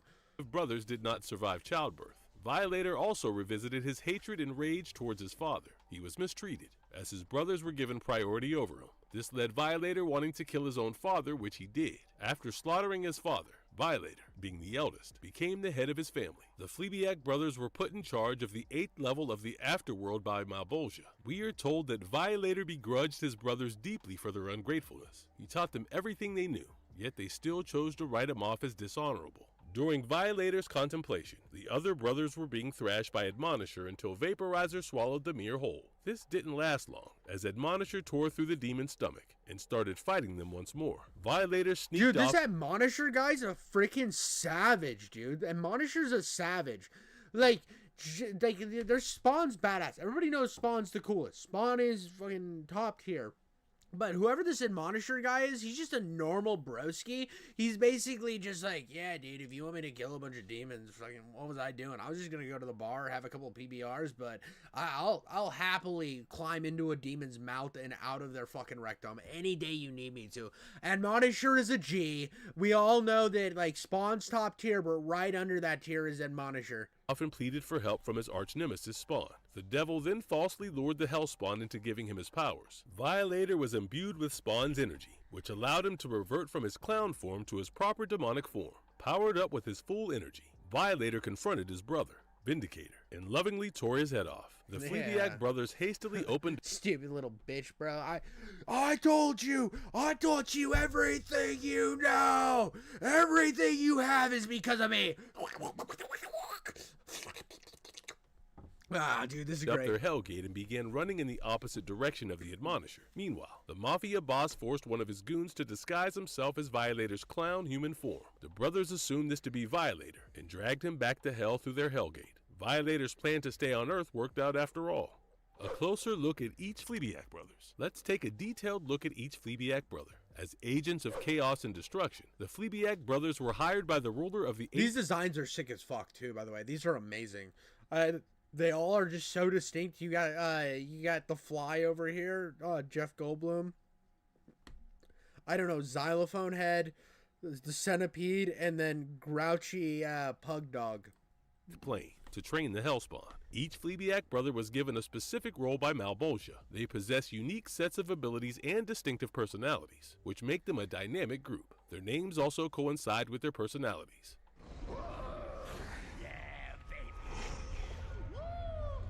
Violator. Starting off with the eldest, Violator was born to Mrs. D, John Dee's wife, who was offered to the spirit of heirs as part of his occult ritual. We've already spoken about how Violator hated his father and eventually killed him. The reason Violator is named is because he thoroughly relishes killing people and violating the laws of nature by torturing his victims towards gruesome deaths. Violator took up the alias of the Clown, which allowed him to walk Earth without sticking out like a sore thumb. Violator was also made the chief lieutenant of the 8th Circle of Hell. Malebolgia had put Violator in charge of training his newest Hellspawn, Al Simmons. All Hellspawn are purely made out of an otherworldly substance known as necroplasm. Violator was made responsible for exhausting Al Simmons' necroplasm so he would return to Hell and get conscripted. However, Violator grew tired of this role and violated the rules by trying to kill Al Simmons. He also went on a rampage, which adversely decreased the crime rates of the Mafia. Violator was defeated by Al Simmons, aka Spawn, and severely punished by Malebolgia for defying orders. Malebolgia forced Violator to remain in his human clown form and took away his supernatural prowess. Hence, Violator was left momentarily mortal and vulnerable. Violator tricked Spawn into helping him restore his powers back, and he continued lurking around in New York City. Violator wanted to prove his abilities to Malebolgia and stand next to the ruler during Armageddon, the ultimate battle between good. Dude, I do like that there was a time where Spawn could have just killed him and had been all the way done with this whole bullshit. And he was like, nah, dude, I'll just give you your powers back, bro. Dude, the shit's in the past. We had our problems, but now you need your powers to defeat your brothers. Here's some powers. This won't bite me in the ass anytime soon. Good and evil. Even after Malebolgia's death, Violator and Spawn battled to take over the throne. Violator gathered an army of clowns to trap Spawn, but the Hellspawn managed to free himself in the end. Moving on to talk a little bit about his powers and abilities, along with his superhuman attributes of enhanced strength, endurance, and durability. Violator also possesses the skills of Flame Breath, necroplasm magic, necromancy, shapeshifting, telepathy, and teleportation. He is also capable of Dude, this video goes into the Violator more than their Violator video did. So the Violator video I watched in the past that I was supposed to get the good lore of the Violator didn't go as deep of detail as this video is going, which is insane to me. You had like a 10-minute video where you go into the depths of who the Violator is, and now I'm learning more about the fucking Violator in a video where he's just a small portion of it.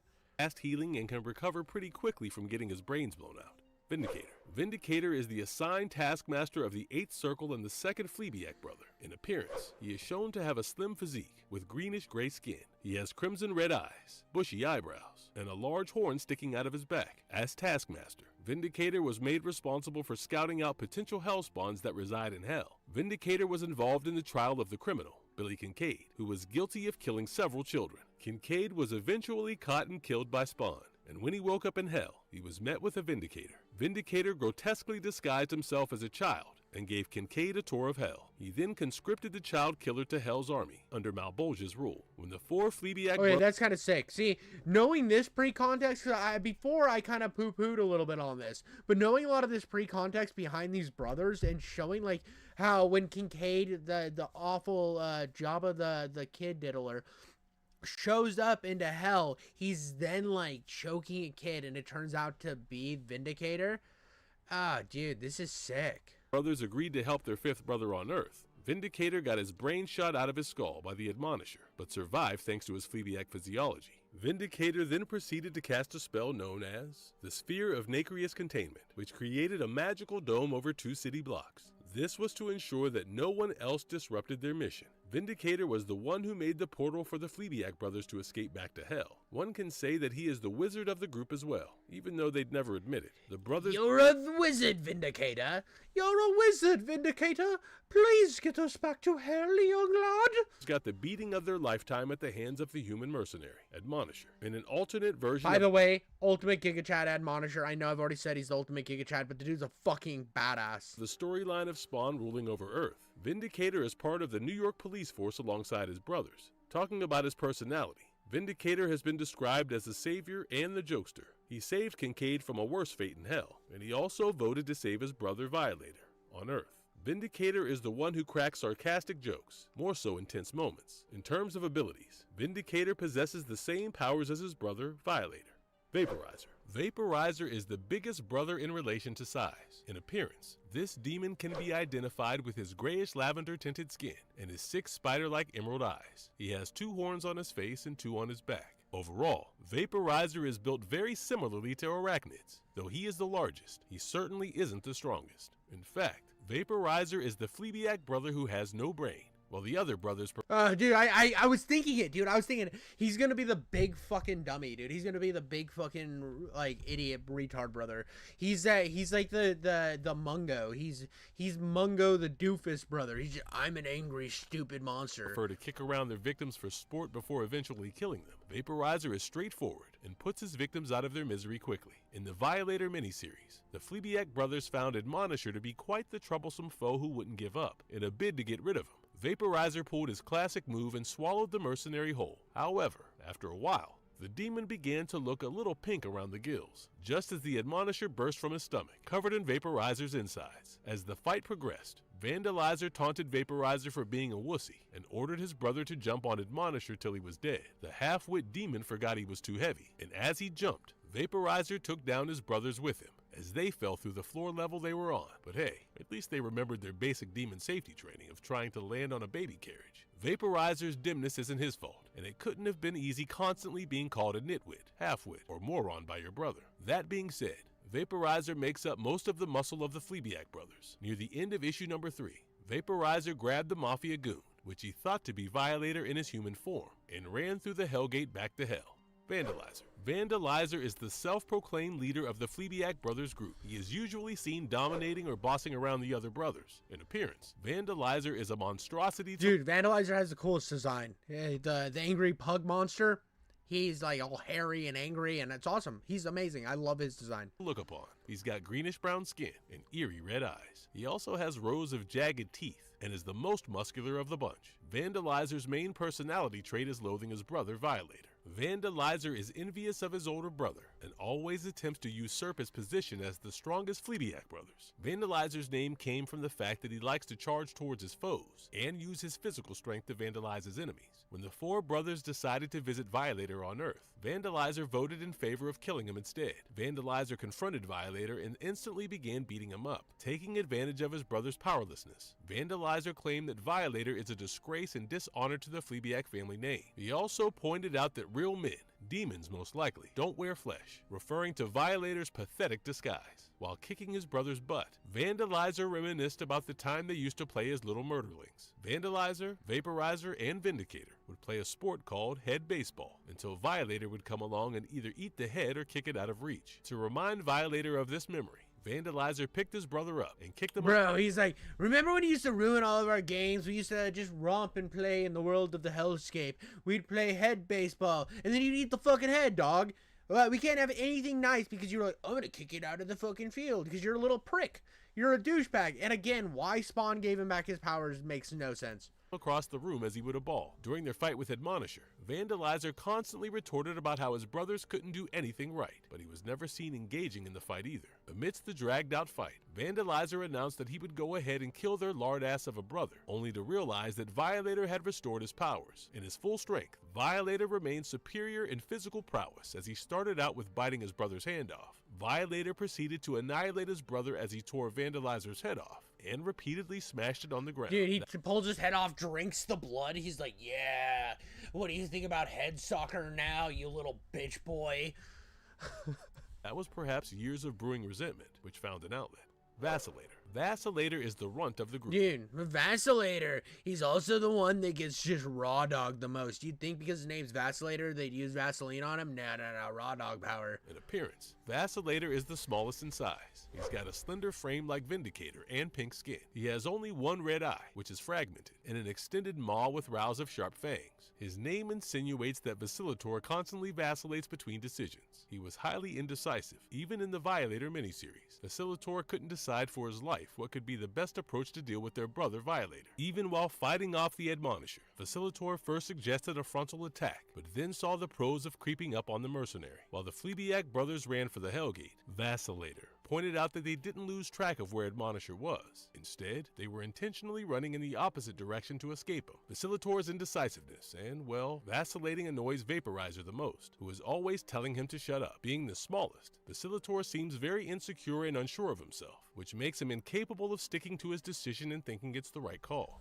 Marvelous version. So he's a annoying, whiny little pussy. That's all I'm getting from Vacillator. Vacillator is the stupid fucking annoying bitch of the group. So there we have the origins of the Demon Fiends, the Fleabag brothers. The dynamics within their brotherhood feel very complex and heavy with unsaid resentment. We've come to know for a fact that Violator has always felt alienated from his own brothers and father. As terrible as he is, does he really deserve to feel that way? Throughout the Violator miniseries, we also get glimpses of how their childhood was growing up under their father's Ayers' eye. Regardless of their sibling rivalry with one another, the Fleabag brothers have a familiar foe, Spawn. He was the reason why we even know of the Fleabag brothers today. In the end, we really hope that the Guardians of the 8th Circle of Hell find some peace amongst themselves. And if you liked our content, don't forget... Dude, I don't hope they find peace. I hope they're all destroyed by Spawn. I hope they're all obliterated, turned into little mushes on the ground, so that, like, another little small demon, it's not even a Fleabag brother, it's just, like, some small demon just comes along, and eats them all up, dude. Eats them, just sucks them down dry. That's what I want to have happen to them because they suck. Dude, they need to send Admonisher to hell to just clean up their stupidity because he seems like he has his shit together way better than anybody else in this miniseries. to leave a like and subscribe to us if you haven't already. Have a good one and be safe. Thanks, everyone. But yeah, guys, like and subscribe my channel. Let's blow this up, dude. I like the sucky ducky and blowy woey, and I just kill it, dude. I'm here to kill it. I'm here to be the little god boy. And we'll keep going into Spawn lore, dude. I'm having so much fun with Spawn lore, and I just want to keep going down these long rabbit holes because they're awesome. These are awesome rabbit holes, and I think Spawn's one of my favorite characters. And let me know in the comments who else you want to see me do on this channel. What are some other characters that you think need some lore dives? All right, so this one's from Variant Comics. We're doing another Spawn thing. I've been hooked on Spawn, dude. I'm hooked on Spawnix, and I'm so excited to dive into the alternate versions of Spawn. Now, from what I kind of like, it's kind of like a Ghost Rider thing going on. Is what I assumed previously, but I'm not quite 100% sure. But I know that I need the lore. They're like nipple tassels that get sucked off of me at Mach 5, and that's the pleasure I want to get out of every time I watch a lore video, and that's what I'm excited to get in. So let's roll this baby.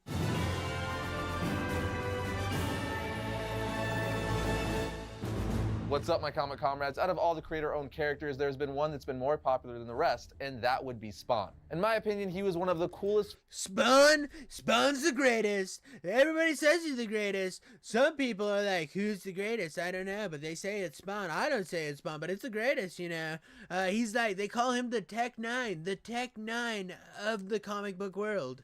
Fictional characters to come out of the 90s. Period. And with the success of Spawn over the years, we have seen the creation and appearance of several alternate versions of the character. So today we're going to spotlight many of them, especially our favorites. In fact, there are a few that might be some of the coolest alternate versions of any character in comics, but let's dive in and find out.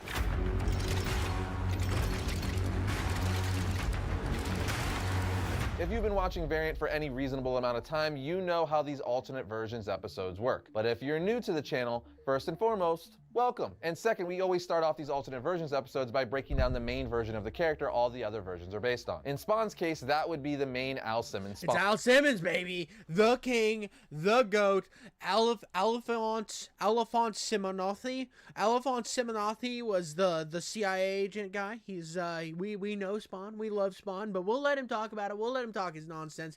But we all know, as King Jiffy fans, and as me being King Jiffy, I completely already know everything he's about to say because we are fucking lore goblins.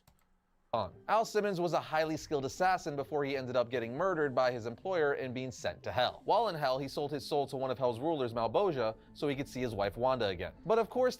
Dude, we got Booby Drop. They love to show that one. I like the Variant Comics. Like, there is no actual nudity on that because it doesn't, like, show, like, details and stuff. But those other douches were censoring everything. Now, they made good videos, whatever that other channel was called, but these guys, I think, Variant Comics does it right. This wasn't an even trade. Malebolgia tricked Al, erasing his memory and sending him back to Earth as a Hellspawn, one of Malebolgia's many soldiers that do his bidding. But Al had a strong will and soon realized what he had lost and what he'd been turned into, at which point he swore revenge and became known as the crime-fighting anti-hero Spawn. Now, that's a very brief rundown of the main Spawn other versions of the character are based off of, but if you want an in-depth look at Spawn's history, check out our History of Spawn episode right here. Now let's move on to our first alternate version of Spawn. No video popped up, bro. You're failing. You didn't do the job right. It's probably like an old YouTube thing. I don't really know how they do those video pop-ups. Medieval Spawn. Basically, Medieval Spawn was both a knight and hell spawn from the medieval era of 16th century England. Yeah, pretty much one of the coolest combinations ever. The person who became Medieval Spawn was Sir John of York, a knight who fought during the Civil War in England. But unfortunately, he was released from his knightly duty after him and a few others mistakenly killed the Archbishop. And things only got worse for Sir John as he was later killed. Like, no, we killed the one religious leader. Damn it. Then they go to hell, and he comes back as the coolest designed thing ever. Look how freaking sick this is, dude. Like, the horse is all Spawn. It's got some Spawn drip. Dude's got, like, cool... Dude, the suit of armor Spawn goes so hard. This looks so sick, dude. I vibe with this really hard. Killed on the battlefield in Ireland. But here's the thing, too. Here's the thing that, like, this is something that I remember when... So, I've already complained about how they race Swamped in the movie Spawn's Best Friend, right? But I love when they do alternate versions of a character where it's like, oh, well, you want white Spawn? Well, here's fucking really white, pasty English Spawn. Boom. Do you want black Spawn? Regular Spawn. That's just regular Spawn. And it's like, but they have different versions, different eras. They all combine into one story. And that's kind of why I like Miles Morales. I think... anybody who like complains that Miles Morales is woke, you're just actually dumb. It's just about like Miles Morales is cool, dude. I don't understand how anybody can not watch Into the Spider-Verse and think that shit's the sickest thing ever. And I like that they created like an original character around, like, they just didn't like take Peter Parker and say, well, Peter's black now. That would have annoyed me. But they created an original character. I like when they create these grand original characters that, yeah, they're not 100% original because they still tie into the original OG badass. But I like having some diversity in character designs and location. By the king's bodyguards while he was trying to advance toward King Henry, wanting to ask for forgiveness. In death, his soul was sent to hell for enjoying the killings he committed.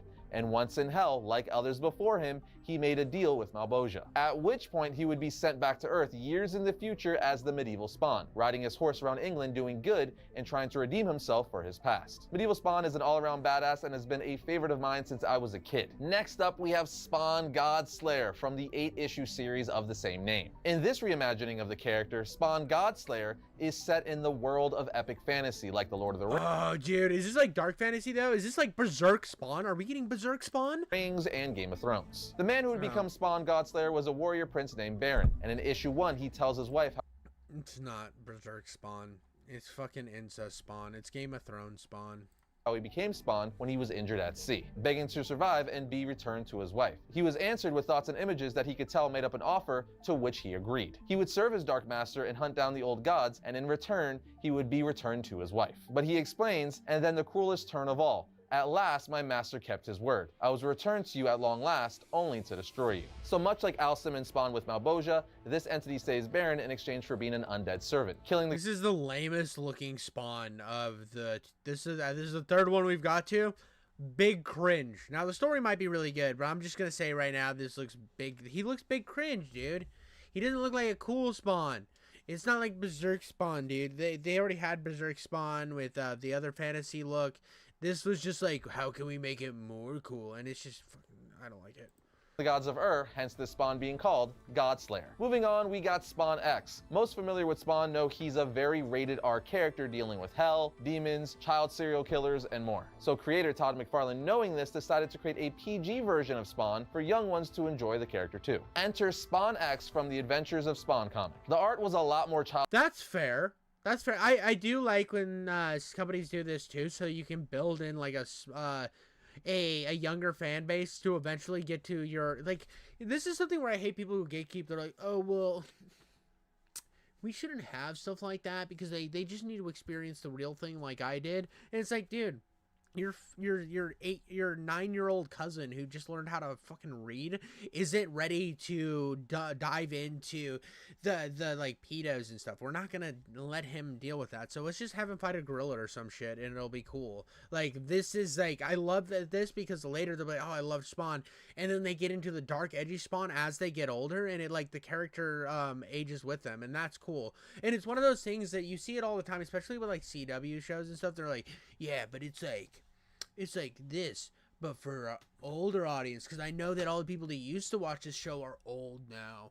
They're old, so we want to make a dark Hardy Boys. We want to make a dark Powerpuff Girls. But here's the thing. They already had a dark Spawn, and then they made a kid version so that you can, like, grow up into regular Spawn.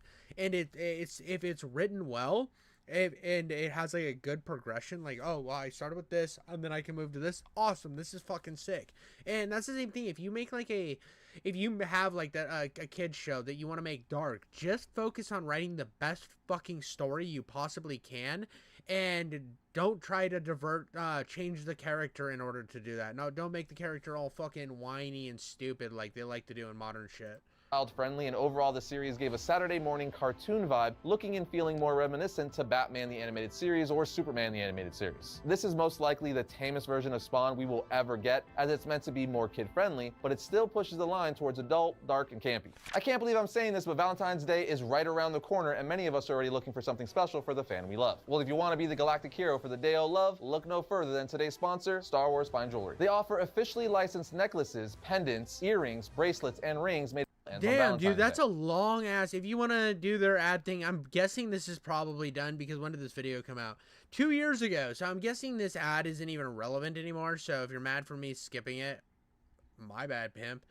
But yeah, dude, if you want it and this still works, go get it. The original video will be in the description when I upload this.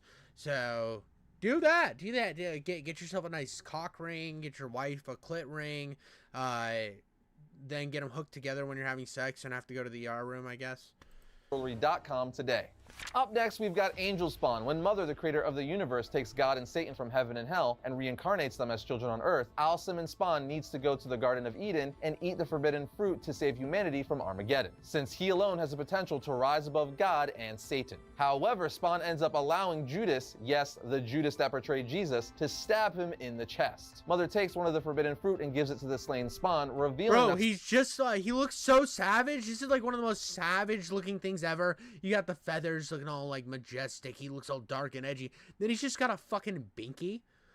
What is he, going to a rave? Spawn passed the test. He needed to die in order to be resurrected in a new form with the shining white wings, instead of his usual cloak, giving us Angel Spawn. This new form of Spawn was given all the powers of Mother, being more powerful than both God and Satan. So powerful, in fact, instead of defeating God and Satan to stop Armageddon, he just let them destroy Earth and trap them on the barren world to battle for eternity, while he left and used his godly power to recreate Earth and restore humanity. Bro was like, I didn't want to fucking deal with any of this bullshit. They're like, fuck you, Spawn. And then God's over here like, fuck you, Spawn. And then he's Satan's like, I said fuck you, Spawn, first. Well, no, fuck you.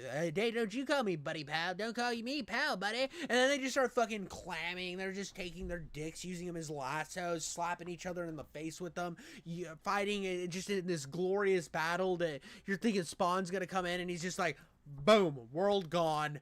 Trap you in a little fucking cube so you guys can have gay sex or whatever and build a brand new Earth. I am all powerful. There. Yeah. This version of Spawn is ridiculously powerful. Keeping the Spawn train moving, we have Omega Spawn, one of the evilest looking Spawns ever created, and definitely one of the most powerful. The character originated in Image United issue 1. See, if this is what fucking Game of Incest Spawn would have looked like, it would have been way cooler, but Game of Incest Spawn looked lame and cringe. With the Spawn of this comic actually being a man named Jim Downing, while the usual Al Simmons becomes the Omega Spawn. In issue 2, Omega Spawn explains to Downing that he plans to rule this world as he now rules hell, and wants to end the tug of war over the people of the world between heaven and hell. Satan gave this version of Spawn control over all of hell, making him more powerful than Satan or God, and he plans to combine the forces of Earth and hell to march them towards heaven and destroy it. It's pretty freaking nuts. The comic never made it past issue 3, however, so all this ended up not being canon, but it's an alternate. They were like, we have this really cool idea, but it kind of sucks and nobody bought it. So Omega Spawn got the big L. We're flushing it down the toilet. It performed. They performed the old coat hanger surgery on it, and we no longer have it anymore. Alternate version of Spawn nonetheless. Next up, we have Jessica Priest She-Spawn. Jessica was originally She-Spawn, sexy as fuck. This is a W. One of the world's most deadly assassins, actually being responsible for killing Al Simmons under the command of Jason Wynn, not Chapel. Jessica recently became She-Spawn in issue 300 of Spawn, when she stumbled upon materials and books left out by her 300? There's 300 fucking episodes or comics at this point? Is it a continuous story, or do they just keep doing what Marvel comics do and just start retconning and going all over the place and nothing's ever gonna go anywhere? It's just like Hero of the Week type shit? Because I thought Spawn had like an actual continuous story that was like that ends eventually. friend Nyx. She opens an ancient book filled with chants, wizardry, and potions with a spell and amulet on the back. A spell of resurrection. So she brings the amulet over to Nyx's body lying on the floor, puts it on her chest, and starts reciting the spell. But something else starts to happen as she's praying against all hope that what she's doing will have some effect. The amulet takes over Jessica's mind, but not by images of Nyx's life, rather those of Al Simmons. In short, she is reborn, becoming She-Spawn, who looks fucking sexy, bro. She-Spawn? More like spawn my dick into her vagina. Completely awesome. Jumping to the next one, yet again, we have Commando Spawn. Basically, Commando Spawn is just Spawn with a crap ton of handguns, assault rifles, ammunition, grenades, knives, smoke bombs, sniper. Pretty cool. Pretty cool. This is still above Game of Incest Spawn, but I don't think it catches up with any of the others. So far, my favorite. We're gonna be honest. I'm gonna be 100% objective here, which is a stupid thing to say when it's all subjective. Best Spawn is Medieval Spawn in terms of looks. Medieval Spawn is fucking sick. Maybe Omega Spawn beats it out. Like, I think Omega Spawn is like the coolest variant of the Al Simmons Spawn. So they fight, but God, Medieval Spawn's armor is just so cool. It really hits me in that Berserk bone where I get that Berserk boner. And then we go to, wait, no. I'm going to go Jesus Spawn or whatever that fucking God Spawn was with the angel wings. That one's pretty cool with the binky. Ooh, they're all pretty good. Anyways, like, I'm saying, like, I'm going to take one Al Simmons and then a different Spawn here. We're just going to go one Al Simmons I'm going to pick right now in the top 3, and that's going to be Omega Spawn, and I'm going to give Omega Spawn the W because it's still Al Simmons. And fuck Omega Spawn. What am I even doing here? Omega Spawn's a bitch. He couldn't even make it 3 issues. Regular Spawn wins. Regular Spawn wins. Night Spawn. Sexy Spawn. Everyone else can fight for positioning however the fuck they want. This guy's toward the bottom with fucking Game of Incest Spawn. Rifles, night vision goggles, and everything else you could think of. He's basically the most tricked out military commando character you've ever seen. Just a cool looking Spawn. Todd McFarlane knew exactly what he was doing. Then similarly, Todd McFarlane was like, you know what else is cool? Ninjas. And created Ninja Spawn. That's right, Ninja Spawn is yet another alternate version of Spawn where Ninja Spawn looks cool. Ninja Spawn looks cool, but I'm sticking with my rankings. I think Ninja Spawn goes under Sexy Spawn. McFarlane was simply like, that seems cool, I'll do that, giving us this awesome looking character, which I hope we see more of in the comic books. Then we have easily one of the most terrifying versions of Spawn that we got during the Hell Spawn, and that is fucking Batman Spawn. Cringe. Big fucking lame. Oh, but it's like, look, he's got a belt that's a skull that's not like a metal skull. And look, he's got crows. Get the fuck out of here. What is this? Just lame Batman Spawn? Is Raven Spawn. Raven Spawn is one of Malebolgia's Death Knights who went to Earth purely to torment Al Simmons Spawn. Dude is like the Grim Reaper Spawn. He just looks absolutely terrifying and awesome at the same time. Todd McFarlane and all the artists he hires are really masters at okay, I take back everything I said about Raven Spawn, about being a little fucking bitch Batman boy, and this changes a lot for me. This changes a lot in aesthetic. It is now cool, and he now jumped up to over by Omega Spawn underneath the other ones I said.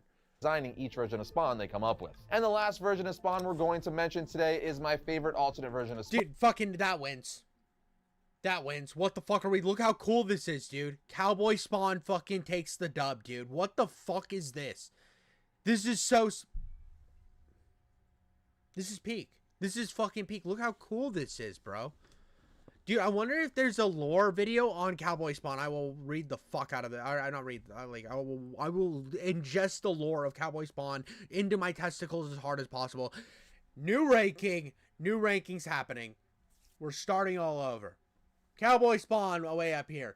We got regular Spawn, Night Spawn, Sexy Spawn, everyone else. I don't give a fuck about anybody else. These are the ones that's going to sit in my memory. When I think back to this, I'm not going to remember all these other jabronis, but I'm going to remember the fuck out of Cowboy Spawn. Spawn, Gunslinger Spawn. He just recently got his own self-titled series, and I highly recommend you read it. It's dope. Gunslinger Spawn's real name is Jeremy Winston, a family man from the Wild West days. He lived peacefully with his family until one day when things really didn't go his way. He was framed with killing his own family by a dude named Ed Kemper who just wanted his land. But right before Jeremy died, he made a deal with Mammon and came back to life as a Hellspawn. Gunslinger's current mission and purpose going forward is to kill the people who killed his sister Amy. He's a fantastic character, and I recommend you read a series. It's just awesome seeing a Wild West gunslinger version of Spawn. I think his backstory is great and he looks incredible, so definitely check him out. But there you have it, my comic. Dude, it sounds so sick, dude. I need to queue up.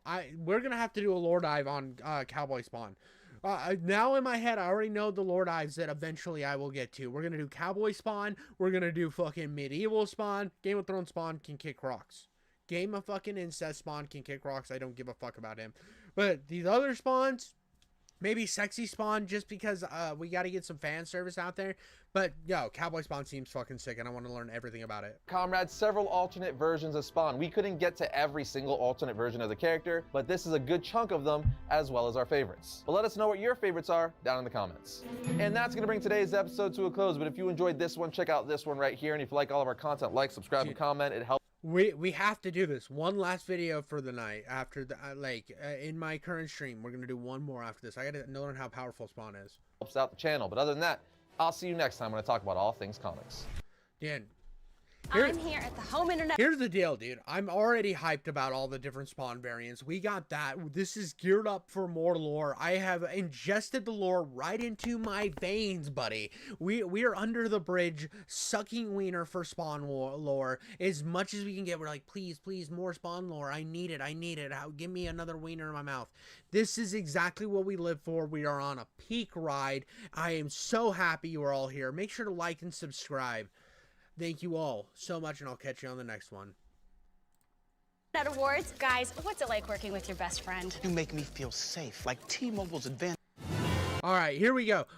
I need to know how I have gone into the Violator. I've seen all the different versions of Spawn where he becomes ultimate God Spawn and blows up like the earth and then rebuilds the earth.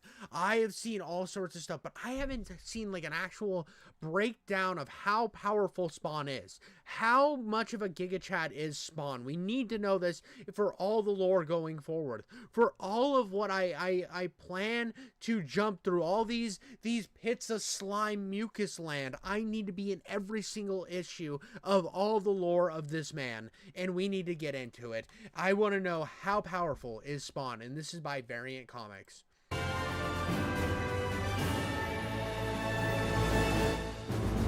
What's up, my comic comrades? One of the most fun things to talk about in comics is how powerful characters are. So today we're going to talk about the most successful independent comic book character ever, Spawn. If you want to know more about Spawn's backstory before learning about how powerful he is, check out our History of Spawn episode right here. But now let's start listing a bunch of examples and demonstrations of how powerful Spawn really is. First up, we have the time Spawn cut off Malbosia's head. Why is this so impressive? Because Malbosia is one of the major lords of hell and Dude, yes! I've been like, dude, just like Malbosia was over here like, you can't kill me because I'm too cool. Now, if you don't know, Malbosia is like the ultimate king, like kind of one of the ultimate kings of hell. Now, he's not Satan, but he's up there as one of the big bads.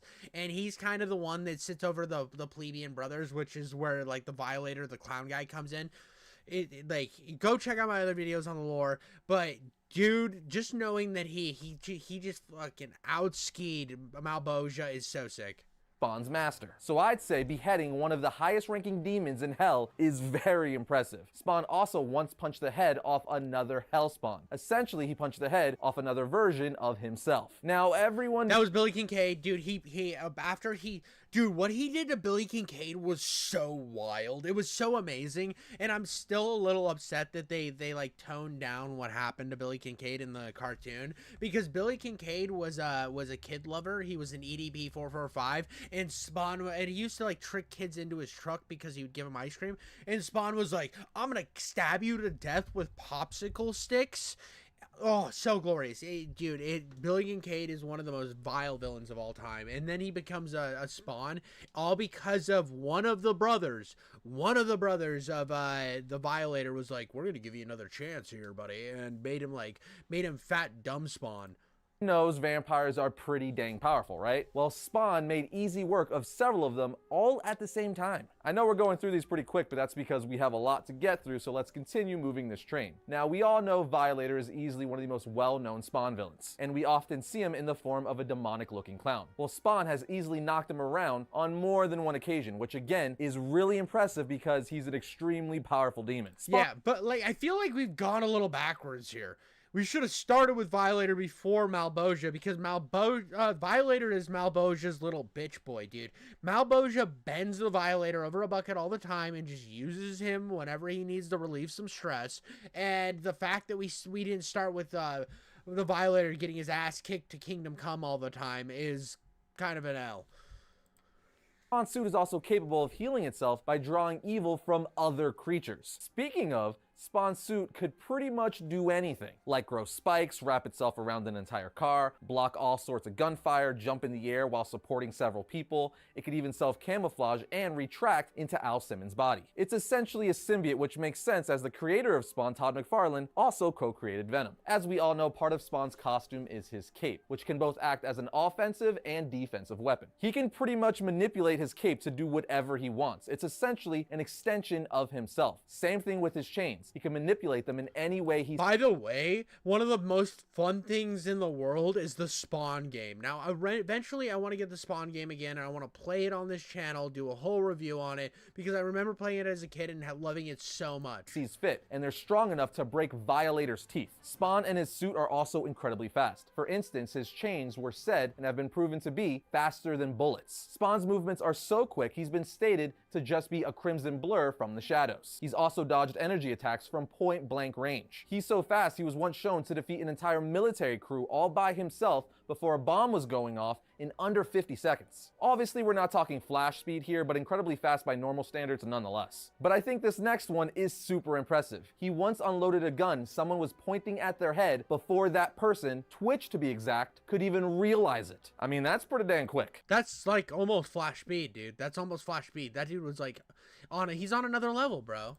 Spawn is also incredibly mentally tough, as he was once forced to relive hundreds of memories all at once, and it didn't drive him crazy. I'm gonna go out on a limb here and say that would drive 99.99% of people crazy, because that's crazy. Now, Spawn being a Hell Spawn, which is from Hell, obviously means he's weak to angelic and heavenly weapons. But once he broke his allegiance with heaven and hell, he became no longer weak to angelic weapons. I don't know about you guys. Bro just Alt F forward and just got all of the fucking god powers. He was like, I'm out. I don't give a fuck. I'm here, and now nothing hurts me. What the fuck? He just put in the hacks and just stopped having weakness. Could you imagine if Superman one day was like, yeah, by the way, fuck kryptonite. It was a mindset, bro, and I don't live in that mindset. That makes Superman a bitch, dude. Superman can't, like, right here. Hold on. Superman's over in this little bottom corner right here. He's a little cuck boy. He's a little cuck silly boy who has a weakness. And Spawn's like, imagine being a pussy and having a weakness that you can't just get over, little bitch. But I find that incredibly impressive. It's the equivalent of saying a cross in holy water doesn't work on a vampire. At that point, then what does? Now, Spawn has an incredible healing factor, but I do have to mention the time that Batman, during their crossover, threw a batarang right into the middle of Spawn's face. Batman did this right after Spawn said, what do you say we bury the hatchet? And Batman says, bury this. Now, okay, by the way, that is from the Frank Miller written, but Todd McFarlane illustrated Batman versus Spawn. It is that there is two Batman versus Spawn. There is the one that was made by DC Comics, which is trash. It is garbage. Spawn can't fight Batman because his powers don't work because Batman's too good of a guy.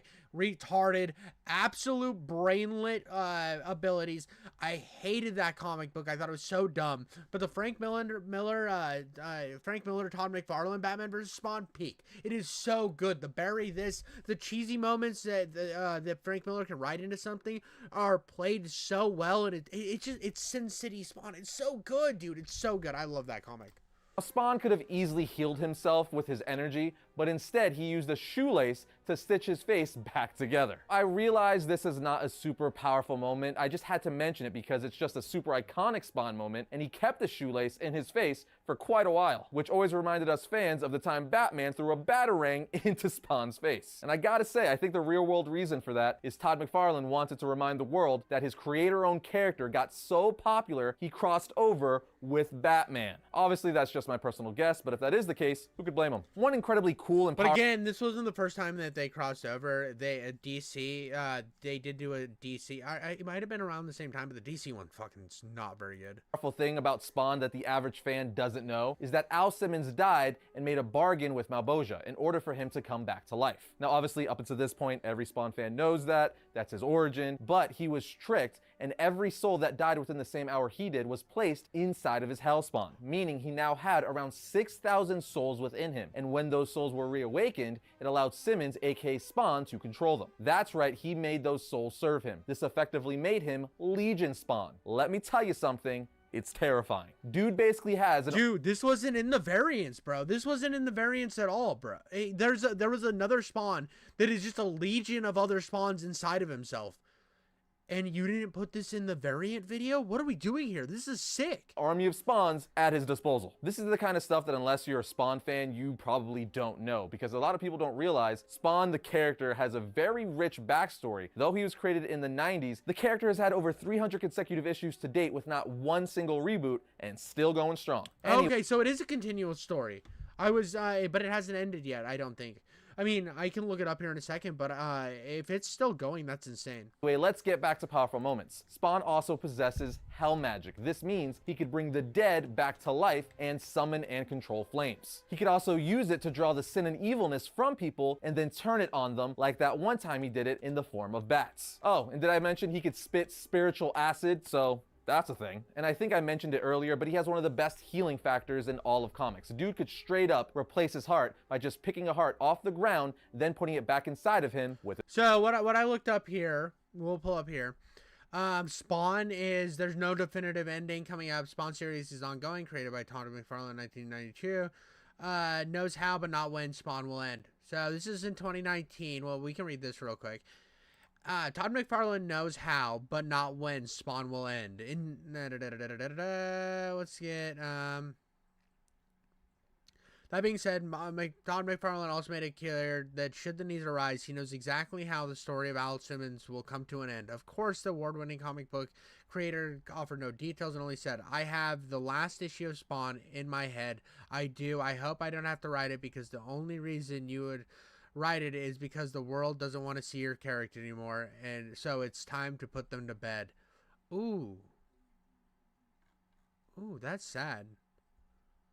That would be a sad thing to do. Why not that, or like Todd McFarlane gets like sick and is dying? I feel like is another reason he would write it and just kind of be his send off. He could spit spiritual acid, so that's a thing. And I think I mentioned it earlier, but he has one of the best healing factors in all of comics. Dude could straight up replace his heart by just picking a heart off the ground, then putting it back inside of him with his magic. And if healing himself wasn't impressive enough, he could also heal other people, like the time he healed Batman, who was about to die. As for just listing his powers in general, because I know a lot of you like to hear that stuff, here's a brief rundown. He's got time manipulation, teleportation, shape-shifting, flight, hypnosis, magic, telekinesis, phasing, fire generation and manipulation, and dimensional manipulation. Bro, it's just got so many fucking powers, dude. Dude, Spawn is the most overpowered fucking hero of all time. Basically, Todd McFarlane was like, we need a new power. New power dropped. New power drop. He has 3 penises. They all shoot high-powered cum projectiles. Why did you need to add that? Because what else could I fucking give him at this point? Which enables him to open portals to heaven and hell. Spawn also has his own version of the Penance Stare, but it's different than Ghost Rider's. Instead of pain from the people that person hurt put on them, Spawn's lets the souls of the people you hurt rip your soul apart, and you feel it both spiritually and physically. He's basically a more badass Ghost Rider. That's right, I said it. He's more badass than Ghost Rider. But getting back to the actual example. Well, I mean, obviously he's more badass than Ghost Rider. He has all the fucking powers. Like Ghost Rider is one of the most overpowered creators or heroes in all of Marvel, right? So I remember during World War Hulk, I used to get comics as a kid, and I remember during World War Hulk, Ghost Rider was just chilling. He was doing his thing because I was getting the Ghost Rider issues, and there was a World War Hulk Ghost Rider issue where they smash up and they start fighting, and Doctor Strange was like the only person, one of the only people that could beat the Hulk like handily is Ghost Rider, but Ghost Rider has no reason to fight the Hulk because he's not really evil, right? He's not there with evil intentions. The Hulk is just in Ghost Rider's way. Well, he's bro's on a road trip. Hulk gets in his way. He fucking smacks up the Hulk a little bit and then drives the fuck off because he does not care. And the fact that that can't even hold a fucking candle to Spawn is insane. Examples of power, Spawn was shown to have the power to control nature, all Swamp Thing style, which is absolutely nuts. Speaking of nuts, these last few I'm gonna end with are incredibly nuts, like the time Spawn defeated Urizen. Urizen is an immortal god whose origins date back to the start of the universe. He quite literally existed before heaven and hell. And what's crazier than that is his only purpose was to end existence by consuming souls. He was such a force to be reckoned with, heaven and hell had to team up to stop him. You heard me, he's so dang evil and powerful, heaven and hell had to work together. But eventually, Spawn with the chains of hell, along with the ribbons of heaven, was able to bring down Urizen, with the only thing remaining of him being his giant fingers sticking out of the ground looking like stone. But this is where we go to full-on Crazy Town, people, because when Spawn became Divine Spawn, his powers reached an all-time high. As Divine Spawn, he used his now godlike power to destroy all of heaven and hell's Bro, he literally locked Satan and God into a room so that they could gangbang each other for the rest of eternity, just 69 style, while he blew up the world and just recreated it. Because he's like, well, these guys are tearing up the entire world. I might as well just let them kill the world, and I'll just create everything from scratch because these guys are a bunch of little pussies. He basically put God and Satan in timeout and said, let me just recreate the world real quick. I'm God now. And then reconstructed all of Earth. On top of that, if that wasn't enough, he then proceeded to trap God and Satan on their own world, forcing them to fight forever. He basically sent the Lord and Beelzebub to their rooms like children, and then... Not a pre-watch moment. I called it first, but he didn't put as many weird like homoerotic jokes into it. I did, so you're welcome. But he basically treated them like little fucking toddlers. Recreated the world. But with all of that, I hope you guys now have a better understanding of how powerful Spawn truly is. But as always, let us know what you guys think of Spawn in the comment section down below, as well as what characters you would like to see get a How Powerful Is episode. But just... Dude, the most broken fucking character of all time. He is the most overpowered character of all time. We will eventually, and now I already think that Spawn's gonna win this battle, but we will watch this one day. This will be on in my lore list. I am very excited to get into more Spawn lore. I am having so much fun with this. We are going to see a lot of lore dives on this video, or on this channel. Make sure to let me know down in the comments below. Who do you want to see? What's a lore that you want me to dive? What butthole do you want me to crawl up into and find out what's actually going on in their colon? But with that, guys, thank you so much for watching. Like and subscribe, and I'll catch you on the next one. This is... The issue with Spawn is he's able to harness infinite power from his bussy. Exactly, dude. He's just bussy harnessing forever, dude. He's constantly bussy harnessing. And, like, he's just so fucking overpowered, dude. He's so fucking overpowered. It's ridiculous. It's so ridiculous that he, like, just has this ability to be fucking God all the time. I really like Spawn. I think that he is one of my favorite superheroes. I've read a bunch of his comics. I haven't read all of them, obviously. But I have Death Battle. Ooh, this is animated. We're gonna put this on. We're gonna put this on watch later. This will be a whole thing. But no, Spawn rules. He's one of my favorite comic book superheroes. No, he's one of mine too. I like, but he is brokenly powerful. Like, he is so brokenly powerful that it's just like, It's just so insane what he's able to do. I definitely am excited to watch the death battle. I've never watched the death battle, so this might be interesting. I'm gonna add this to watch later as well. Like, this will be another thing. I want to look up some other stuff while I'm just chilling here. I was gonna do this in the off scene, but since I'm talking to you, Glowy, I am definitely just like vibing off of Spawn now. But I want Gunslinger Spawn. We need to find out Gunslinger Spawn's lore. Secret Origin exposed. Ooh. Tales of Gunslinger Spawn. Ooh. Save to watch later. That's gonna be good. That's why you should. I don't want 5 reasons why I should. Finds himself in the wrong century. We're going to watch this one too. Save to watch later. Mode intense beast mode moments. Yes. Save to watch later. Dude, I am on like such a Spawn vibe now. Now, what was the other one? What was the medieval Spawn called? What's medieval Spawn called? We're gonna like, I'm gonna queue up some stuff for another day on that too. Medieval Spawn. What is his name?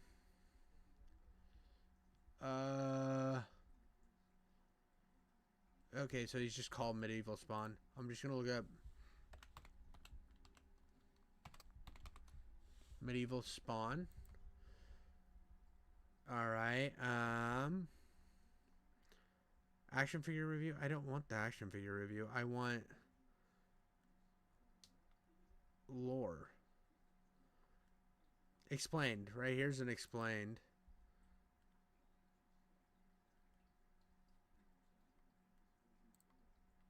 Okay, so this is a good one. Anti-Spawn? Oh, dude. What is the medieval Spawn origin? All right, dude. We're cooking, bro. This is so sick.